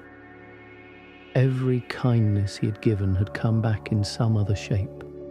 A carving left at his gate, a bell that found its voice, a garden that forgave neglect, a letter that ripened in a drawer until the day it was sweet enough to be read. The giver had a way of rounding all things back toward joy. He closed his eyes. The light pressed gently against his lids, turning the darkness a tender orange. He let his breath widen. The ache in his knees was there, yes, and the familiar tug in his shoulder, and the small fatigue that sometimes curled behind the ribs by afternoon. But these were not enemies. They were pages too, chapters that proved a story had been lived. He placed his hand on his chest and felt the slow drum of a heart that had not learned the word hurry. When he opened his eyes again, the sun had slipped lower. He rose carefully, pushed his palm against the pear tree to steady himself, and smiled at the slight roughness of bark. A reliable roughness, the kind that says I am here when you need something sound to hold. He took the fallen leaf from his knee and tucked it into the back of his Bible. Souvenirs did not have to be grand. They only had to be true. Back at the house, he paused at the threshold. The candle stood where it always stood, wick trimmed, waiting.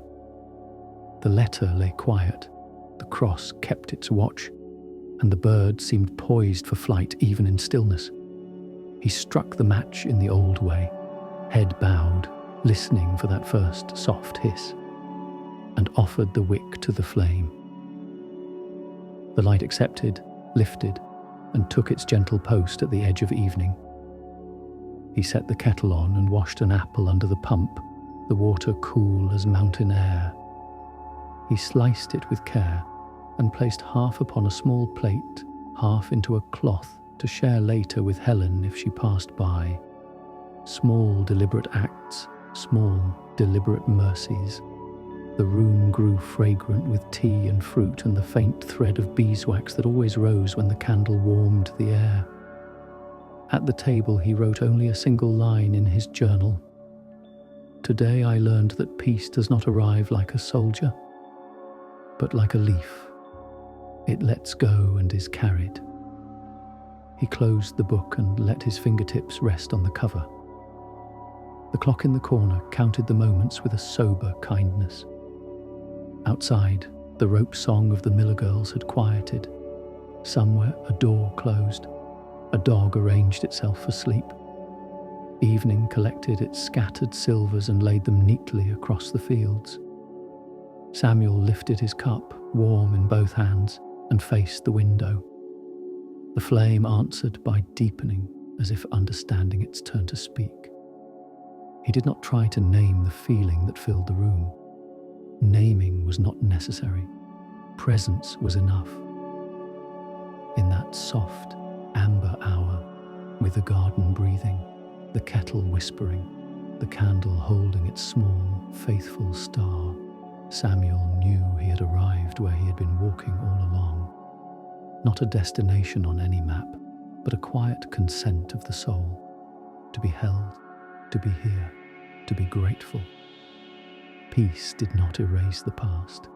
It wove through it like light through old lace, showing that even the thin places could be beautiful. He whispered only this: "Thank you for an afternoon made of mercy." And the house, as if it had been practicing all its life for that sentence, agreed with a gentle hush. If this amber afternoon brought you a little peace, remember to subscribe, so tomorrow we can meet again where small lights keep their steady watch. Oil for the bell rope. Morning opened like a blessing, whispered twice. The sky was pale linen. The cobbles along the lane still held the night's coolness. Samuel slipped on his coat, tucked his small Bible into his pocket, and took the path toward the chapel. He had promised himself the visit for days. Today, with the peace of yesterday's amber hour still warm in him, felt right. He walked slowly, letting the village arrive in pieces. The bakery's first shy fragrance, a cat leaping cautiously from a wall, a broom swishing somewhere behind a door. He greeted the lampposts as if they were old friends, which, in a way, they were. By the time he reached the chapel gate, the sun had decided to be brave, laying a thin gold line along the roof tiles. The door was stuck, as always. Samuel pressed his palm against the wood, felt the grain, then leaned his shoulder just enough. The latch yielded with a sigh that sounded almost relieved.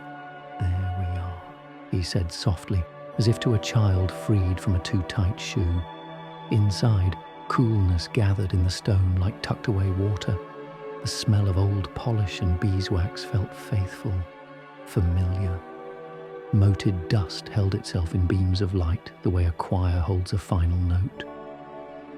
On the prayer rail, someone had left a sprig of lavender tied with a red thread. He touched it with 2 fingers, not to take, only to agree. He made his way to the bell rope. The fibres were dry in places, rough enough to bite a hurried hand. He went to the small cupboard near the vestry, found the tin of oil, and brought a cloth. This was work he understood. Small, patient, nearly invisible, the kind that sends its goodness outward without keeping a name for itself. He began at the base, working in gentle circles, speaking to the rope as he would to an old horse. "There you are. Take your drink. No need to hurry." The cloth darkened. The rope brightened almost shyly. A single swallow darted through a high window, drew a figure 8 in the rafters, then perched above him as if to supervise. Halfway through the task, he heard soft steps in the aisle. Helen stood near the front pew, a tin of biscuits in hand. "I wondered if I'd find you here," she said, keeping her voice as low as her smile was wide. "The bell has been sullen." "Dry more than sullen," Samuel answered, "but it's learning to forgive." She set the tin on the pew and came closer, eyeing the work with the affectionate seriousness of someone admiring a new grandchild. "You always know what to do with tired things." "Not what to do," he said, and thought of Mary's letter, how to stay with them. Together they tested the line. The bell above gave a small, pleased throat clearing of sound, not a full call, just a promise. Helen laughed under her breath. "That's better than tea." "We can have both," Samuel said. They shared a biscuit at the back, crumbs carefully caught in their hands, as if reverence extended to even the smallest of wastes. From the porch, a draught slipped in and touched their ankles, honest and cool. Somewhere outside, a child called for his dog. The dog replied with the certainty of a creature that believes in reunion. A young mother entered with a pram, moving like someone learning to walk with a new gravity. She hesitated at the threshold, then rolled the tiny carriage into the aisle and sat. The baby fussed once, twice, then settled. The woman closed her eyes, not in sleep, but in the way one lets a long-held breath go home. Samuel did not speak to her. He did not need to. He returned to the rope and finished with a light touch, as if blessing a forehead. Then he climbed the few steps to the bell loft to check the wheel and iron bolts. A swallow's nest crowned the beam, a woven vow of straw and hope. He smiled, careful not to disturb it, and with the tip of his cloth removed a thin glaze of dust from the wheel rim. When he came down, the baby had drifted to a sighing kind of silence. The mother looked up and gave him the faintest nod of thanks. Not for anything he had done for her, but for not making the quiet work harder. Helen brought a paper cup of water from the vestry tap and placed it near the pram. "For you when you need it," she whispered. The mother's smile deepened, and the chapel felt suddenly larger, as if another window had opened, though none had. They waited together a while, the three of them and the dozing child and the swallow and the rope that had learned to drink. Waiting can be its own kind of prayer. No one hurried it. At last Helen said, "Shall we try her voice?" Samuel nodded. He wrapped both hands around the rope and drew downward with a steady, even pull. The bell answered not with bravado, but with a confession of metal and air, a note round and warm, shaped like welcome. It rolled out over the graves and hedges, over the orchard and stream, over cobbles and bakery and lamplight not yet awake. The baby opened one eye, reconsidered, and slept deeper. The mother's chin lowered. Helen closed her own eyes and smiled. Samuel let the rope rise, then pulled again, keeping the rhythm that years had taught his shoulders. The bell spoke 6 times, enough for the village to know that morning had agreed to stay. He stopped, and the leftover sound hung a moment longer, like the last glow after a match is blown out. He tied the rope in its neat loop and wiped his hands. The swallow dipped once more, then disappeared toward the blue. The mother rose, smoothed the blanket with the care of someone touching a miracle, and whispered, "Thank you." Samuel nodded toward the rope. She did the talking, he said. We merely let her throat rest a while. Back outside, the sunlight had ripened. He and Helen walked slowly down the path, the gravel consenting underfoot. At the gate, she touched his sleeve. You've a gift for mending what people think doesn't matter.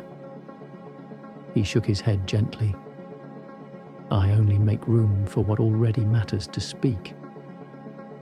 She looked toward the chapel roof where the bell's mouth gleamed faintly. Sometimes I forget how much the village listens for that voice. Sometimes the village forgets it too, he said, smiling. That's why we ring. They parted there, Helen toward the orchard, Samuel toward the lane, with a quiet that felt like two candles nodding to each other across a sanctuary. He carried the tin back to the vestry first, returned the cloth, closed the cupboard door with a slow care, as if postponing creaks were part of his vocation. On his way home, he passed the house of the Miller girls. A length of new rope lay coiled by their step, clean and bright, smelling faintly of tar and salt. He lifted it, cut a short piece with his pocket knife, and tied the end into a simple, honest knot that would not slip. He left it there with a small note. For skipping, or for tying up the sky, whichever is needed. He tucked the remainder back as he found it and kept walking, a grin he couldn't help warming his face. At home, the light in the window made its small, steady promise. He placed the bell oil tin on the shelf by the door, a temporary guest, and set the kettle on. Steam rose in a slender white ribbon. The room smelled of tea and wood and a hint of iron from the old stove. He lit the candle and watched the flame find its balance. On the table, he opened his journal and wrote, Today I learned that some voices grow hoarse from being needed.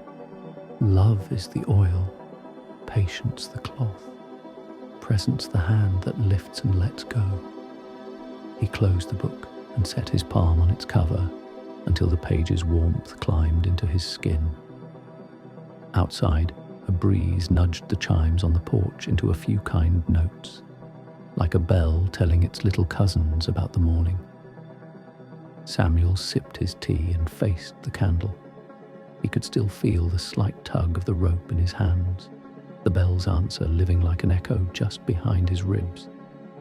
He thought of the mother, the child, the swallow's nest, the sound that had rolled across the fields. Nothing grand, nothing loud, only a faithful voice made ready to be itself.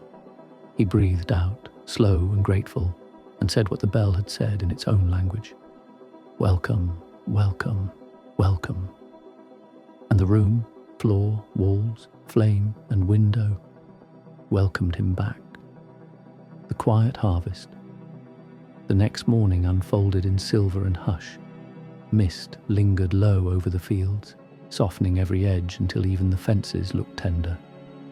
Samuel stood by the window, watching the world find its breath again. The kettle clicked once, twice, and began to hum, a sound that always made the house feel less empty. He set his cup on the sill and looked toward the orchard. The pears had begun to fall in earnest, small thuds muffled by grass. He thought of how Mary used to say that fruit knew its own time, that ripening was not about striving, but about trust. He smiled. Trust had taken him a lifetime to learn, yet here it was, falling at his feet like a quiet harvest. He took his basket and stepped outside. The air smelled of damp earth and promise. Each step sank gently into soil that remembered rain. Birds spoke softly among themselves, not songs, but the small, honest words of creatures who had work to do. At the first tree, he stooped and lifted a pear. It was bruised, imperfect, yet still sweet. He wiped it on his sleeve and bit in. The taste was humble, almost shy. He closed his eyes. Nothing grand, nothing forced, just enough. He placed it gently in the basket and whispered, "Thank you." The hours passed in that rhythm: bend, lift, breathe, place. The basket filled, his back complained, but without anger. He paused often, not to rest, but to listen, to the wind teasing the fence wire, to the far-off bleat of sheep, to the steady heartbeat of the day itself. At noon, he sat beneath the biggest tree and poured tea from a small flask. The sun had begun to find courage, dissolving the mist, painting each pear with a pale gold. He took his journal and opened to a clean page, but did not write. Sometimes even gratitude preferred silence. From the lane came a soft creak, the gate opening. Helen appeared, her shawl gathered close, a loaf wrapped in cloth balanced on one arm. "I brought you company," she said, smiling. "You've brought enough to feed an army," Samuel answered, rising carefully. "Or one grateful gardener." They laid the cloth on the grass and shared the bread, tearing it with slow delight. Butter melted between their fingers, and for a while words were unnecessary. The world itself seemed to speak for them, the murmur of wind, the sigh of trees, the hum of life, unhurried. Helen brushed crumbs from her lap. "You've gathered more than fruit today," she said quietly. Samuel looked at the basket. "Yes," he said, "and none of it mine to keep." They carried the pears together to the small wooden table behind the cottage. There, Samuel sorted them, the sound ones for sharing, the bruised ones for stew. "Even the damaged can feed someone," he said, half to himself. Helen nodded. "Especially those." When she left, he stood watching her figure fade into the shimmer of afternoon, shawl bright against the green. The world seemed to fold around her like a prayer being answered. Later, he loaded a small cart and walked the lane toward the village. One by one he left pears at doorsteps. 2 for the miller's daughters, 3 for the baker, a handful for the widow whose chimney never smoked. No notes this time. Kindness did not always need a signature. As he passed the chapel, the bell gave a low murmur, almost a purr, as if remembering their work the day before. He raised his hand toward it and said softly, "Keep watch." When he returned home, the basket was empty, but the air around him felt full. Inside, the house held the smell of sun-warmed fruit and wood smoke. He poured water for tea, added honey, and sat by the candle. Its flame swayed once, steadying as though bowing in greeting. He took his journal again and wrote, "Today I learned that giving is not losing. A basket empties and the heart becomes lighter, not less." Outside, dusk gathered its soft blues. The fields glimmered faintly, the trees whispered good night. Samuel rose and opened the door wide, letting the last of the daylight wander in. He stood there until the first star appeared. Then he whispered, "Thank you for what falls and for what stays." And from somewhere in the orchard, a single pear dropped with the gentlest thud, as if heaven had nodded back. The candle at the window. Night came softly, as if careful not to wake the house. The sky had thinned to velvet, and the moon rose like a pearl cupped in God's own hand. Samuel sat by the window, trimming the wick of his candle, a small act he treated like prayer. He didn't rush. The motion was patient, deliberate, a ritual learned through many quiet evenings. The house smelled of pear stew cooling on the stove. A spoon rested in the pot, gleaming faintly. Through the open window drifted the faint scent of rain on dust. That scent that carries the memory of everything once green. From the chapel came a single bell tone, not a full ring, only the sound of iron remembering song. He leaned back in his chair, hands resting in his lap. The walls around him held the day's echo, the laughter of Helen, the soft thud of fruit, the sigh of soil, and beneath it all, the hush that comes when a heart has nothing left to ask for, only gratitude. On the sill lay the small carved bird. Its wings caught the candlelight, throwing tiny shadows like fluttering prayers. Samuel touched it gently with one finger. "You've travelled far," he whispered, "but you knew where to land." The flame danced in agreement. Its light reached the letter, the cross, the wooden frame of the window, 3 companions, steady and kind. He could feel their warmth even before the air moved. Outside, a soft tapping came. Rain again, small and unsure. It traced the glass like fingertips.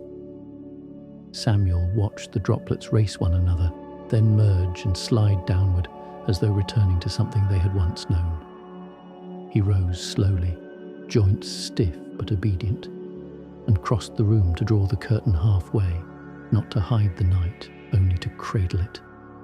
On the table lay his open Bible, pages thin as breath. He didn't read, but let his hand rest upon it. The pulse beneath his palm was calm, steady, a borrowed rhythm. He whispered into the dim room, "I don't need answers tonight, just presence." The words lingered as if the air itself listened. Then, from beyond the window came a flicker, a lantern swinging gently on the lane. Helen's silhouette appeared for a moment, small but sure. She was walking home, shawl pulled tight, her steps keeping time with the rain. Samuel smiled. The sight of her lantern reminded him that even a little light can find its way through distance. He lifted his candle in return, holding it near the glass. 2 small flames met across the dark, neither bright, neither proud, only faithful. For a moment it seemed the whole night paused to honour their brief communion. Then she turned the corner, and the lantern vanished, leaving behind a thin line of glow inside his chest. Samuel sat again. The candle wavered, then steadied. He thought of all the small lights he had seen in his life. Hearths in storm, ships offshore, the faint gleam on a child's face when hope returned. Every one of them, he realized, was the same message written in different hands. "You are not alone." He bowed his head. The prayer that rose in him had no words. It was a warmth, a release, a sigh, something deeper than speech, something older than sorrow. After a while he blew out the candle. Smoke curled upward like a spirit taking its rest. But he left the wick glowing, that quiet ember, because even endings deserved gentleness. In the dark, he could still see the shape of the carved bird, the cross, the letter folded neat. Each a testament, each a memory that had learned how to live quietly. He whispered into the stillness, "Thank you for the lights that stay, and for those that go." Then he leaned back, eyes closing, as the night settled around him like a blanket woven of peace. Outside, the bell did not ring, yet in the hush of the house something deeper resounded, a note of grace, low and endless, holding the world together.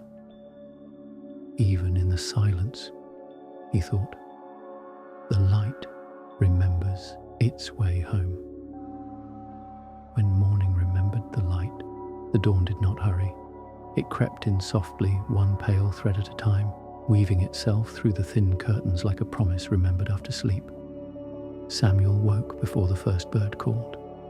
For a long while he stayed still, listening, not to anything in particular, but to the hush that lives between night and day.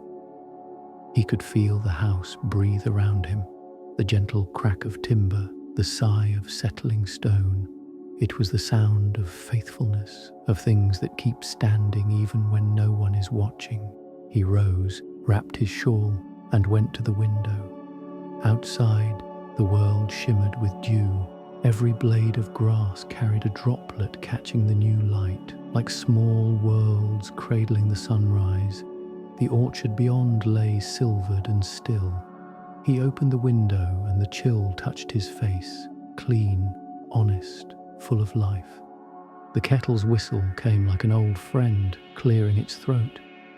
He smiled, set the cup down and poured slowly. The steam rose between him and the window, twisting like quiet incense. "Good morning," he murmured, though he did not know to whom. The sky, the light, perhaps to God himself. After breakfast, he stepped outside. The lane glistened, pebbles bright as coins.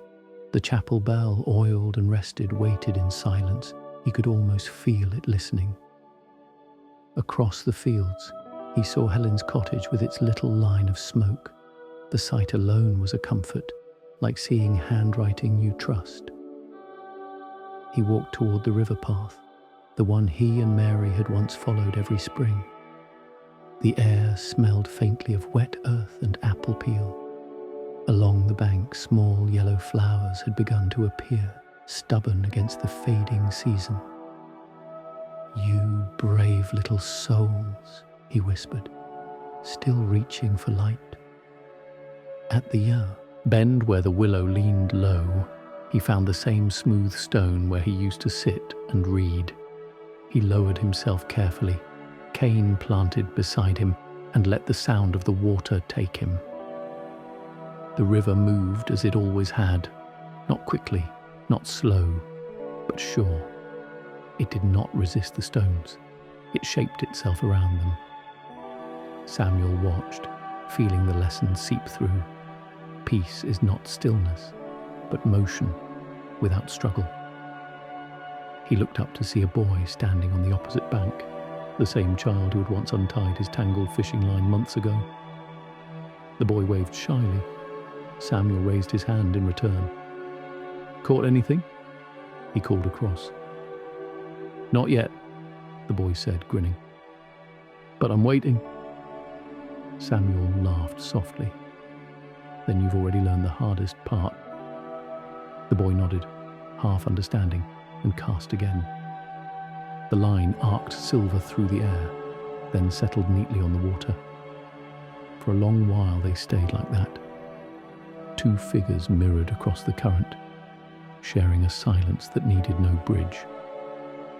When at last the sun broke free of the low clouds, the river flashed to gold. Birds wheeled above, their wings catching the light like scattered prayers. Samuel leaned on his cane and whispered, "You never forget, do you, Lord? You always find a way to rise." He turned for home.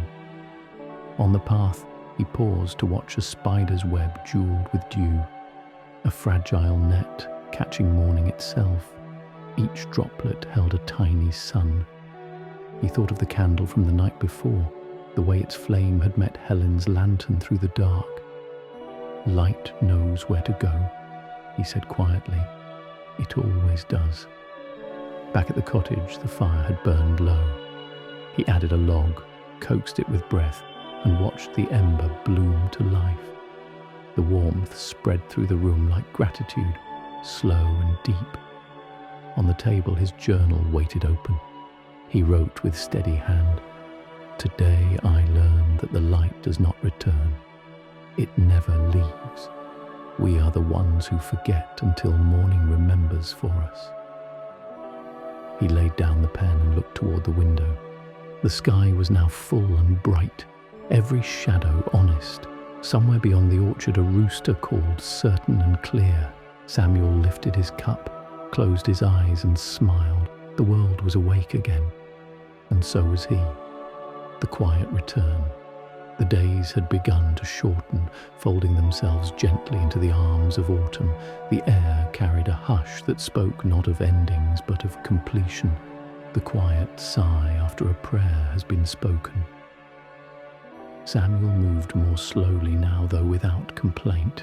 Each step was a conversation with the earth, each breath a note of gratitude that the world still welcomed him. This morning the sky was a watercolour of gold and pale grey.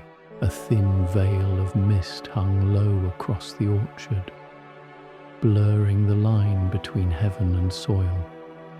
He walked to the gate, his hand brushing the top rail, the wood smooth where years of touch had polished it. Beyond the fence, pears and leaves lay together, the living and the fallen resting side by side. He took his time gathering the last fruit.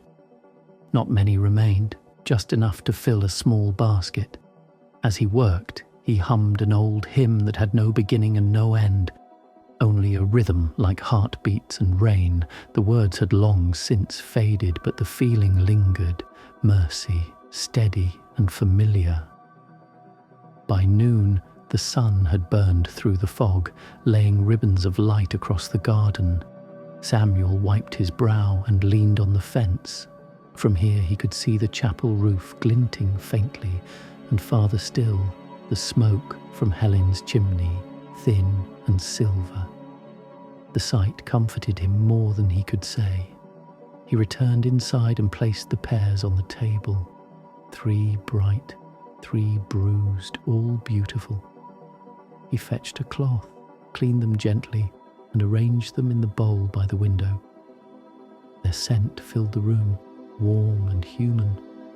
Then, as he often did, he opened the drawer that held Mary's letters, not to read them, just to touch the envelopes, to feel the paper that had carried her voice across time. He traced the edge of one, closed the drawer softly and whispered, "Still here." Later, Helen arrived at the door carrying a jar of honey. "From the miller's bees," she said, setting it down. "They said it's the last harvest of the season." Samuel held the jar up to the light. The honey glowed like captured sunshine. "Strange," he murmured. "How something so sweet comes from such small wings." Helen smiled. "Maybe that's true of people too." They shared tea at the window, the silence between them full and kind. Outside, the orchard shimmered under the late light. The bell in the chapel gave a slow, single chime. Not a call, but a remembrance. "I'll miss that sound when winter comes," Helen said quietly. "It won't leave," Samuel answered. "It just learns to speak softer." She nodded, understanding in her eyes. "You always know how to listen, Samuel." He smiled faintly. "It's not knowing. It's waiting long enough for the heart to catch up." When she left, dusk was already gathering. He stood in the doorway watching her walk down the lane, shawl bright against the fading fields. For a moment he thought of calling after her, but the words felt unnecessary. The evening itself was saying what needed to be said. "Thank you, go safely, come again." He went back inside and lit the candle. Its flame took quickly, steady as breath. He placed it near the pears and sat beside it, feeling the warmth creep into the room. The house no longer felt empty, it felt full of quiet company, the hum of the fire, the memory of voices, the still presence of peace. He took his journal and wrote slowly, each word a small bow. "Today I learned that love does not end. It changes its address. It becomes the light that waits at every window we've ever opened." When he finished, he closed the book and rested his hands on its cover. The candle flickered once, then steadied, a heart finding its rhythm again. Outside, the moon rose over the orchard, pale and patient. The pears glowed faintly beneath it, as though returning the favour. Samuel leaned back in his chair, eyes half closed, and whispered the only prayer left to him. "Thank you, Lord, for what stays and for what comes back quietly." And in the hush that followed, he could almost hear the rustle of wings, not of birds, but of peace itself, circling the house like an old friend who knew the way home. The last light. The morning came without fanfare, clear and soft as a breath. No wind, no clouds, only the slow unfurling of light across the valley. The world seemed to pause, as if even creation wanted to listen. Samuel stood at the doorway of his cottage, the cane in his hand, the rising sun before him. The orchard shimmered in pale gold. Every leaf was edged with light, every branch holding its small benediction of dew. He breathed in the air, cold, sweet, clean, and felt something inside him settle into peace. The road, the garden, the chapel spire far away, all of it felt known, not because he owned it, but because he had loved it well. He stepped outside slowly, each footfall measured, reverent. The grass bowed under his shoes, springing back once he passed. He made his way toward the old bench beneath the pear tree. The wood greeted him with its familiar creak, and he lowered himself down, the way one sinks into a memory that has waited patiently. In his pocket was a small envelope, one of Mary's letters, yellowed and soft at the edges. He had read it many times, but this morning he did not open it. Instead, he held it in both hands, letting the paper warm to his touch. "Your words are still here," he whispered, "and so am I." A bird fluttered onto a nearby branch, perhaps a descendant of that first carved one the stranger had left. It tilted its head, curious, then began to sing. The melody was thin and bright, like light itself finding its voice. Samuel smiled, his eyes glistening. The chapel bell rang once in the distance, not loud, but clear enough to find him. Its tone lingered over the hills, spreading like a ripple through still water. He listened until the sound became part of the air, then part of his own breathing. He looked down at his hands that had mended ropes, tended gardens, carried baskets, held candles. The skin was thin now, marked by years and mercy alike. "You've done enough," he murmured to them. "You've carried love faithfully." He leaned back and let the sun warm his face. The world glowed, the fields, the hedges, even the smallest stones. Everything pulsed with that deep, patient life that moves beneath all things. He realized, with a quiet certainty, that the peace he had sought all these years had never been distant. It had been waiting within, like a flame behind glass. The wind shifted, carrying with it the faintest scent of honey and wood smoke. From somewhere beyond the bend, Helen's laughter drifted faintly, a thread of sound that wrapped around the morning. Samuel smiled. He did not turn. He simply listened, as one listens to a song already known by heart.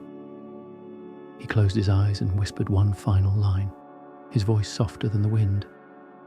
"Thank you for the light that never leaves." Silence followed, not empty, but full. The kind of silence that hums, that glows, that holds. A leaf let go above him and drifted down, slow and deliberate, landing on his open palm.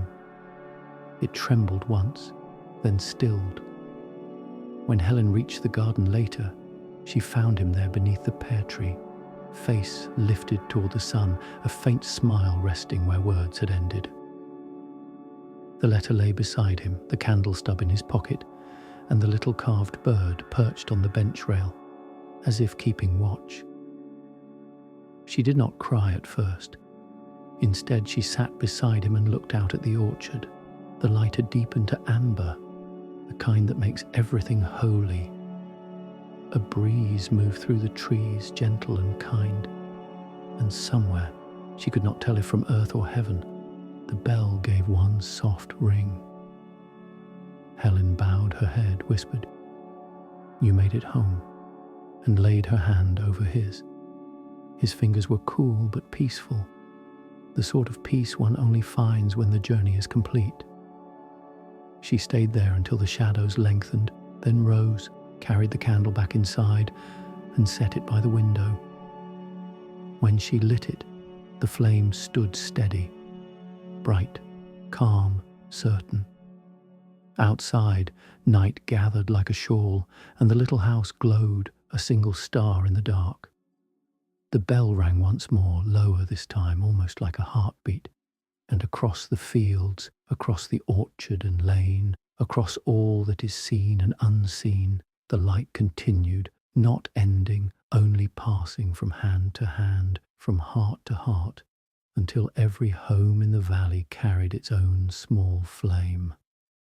The story had never really been about loss. It was always about light, about the God who hides his mercy in ordinary days and teaches us gently that peace was never gone. So the night came, and the stars rose, and in the little cottage by the orchard the candle kept its promise, a steady flame in the window, shining for all who still wandered, whispering softly into the dark, "You are not alone. Come home."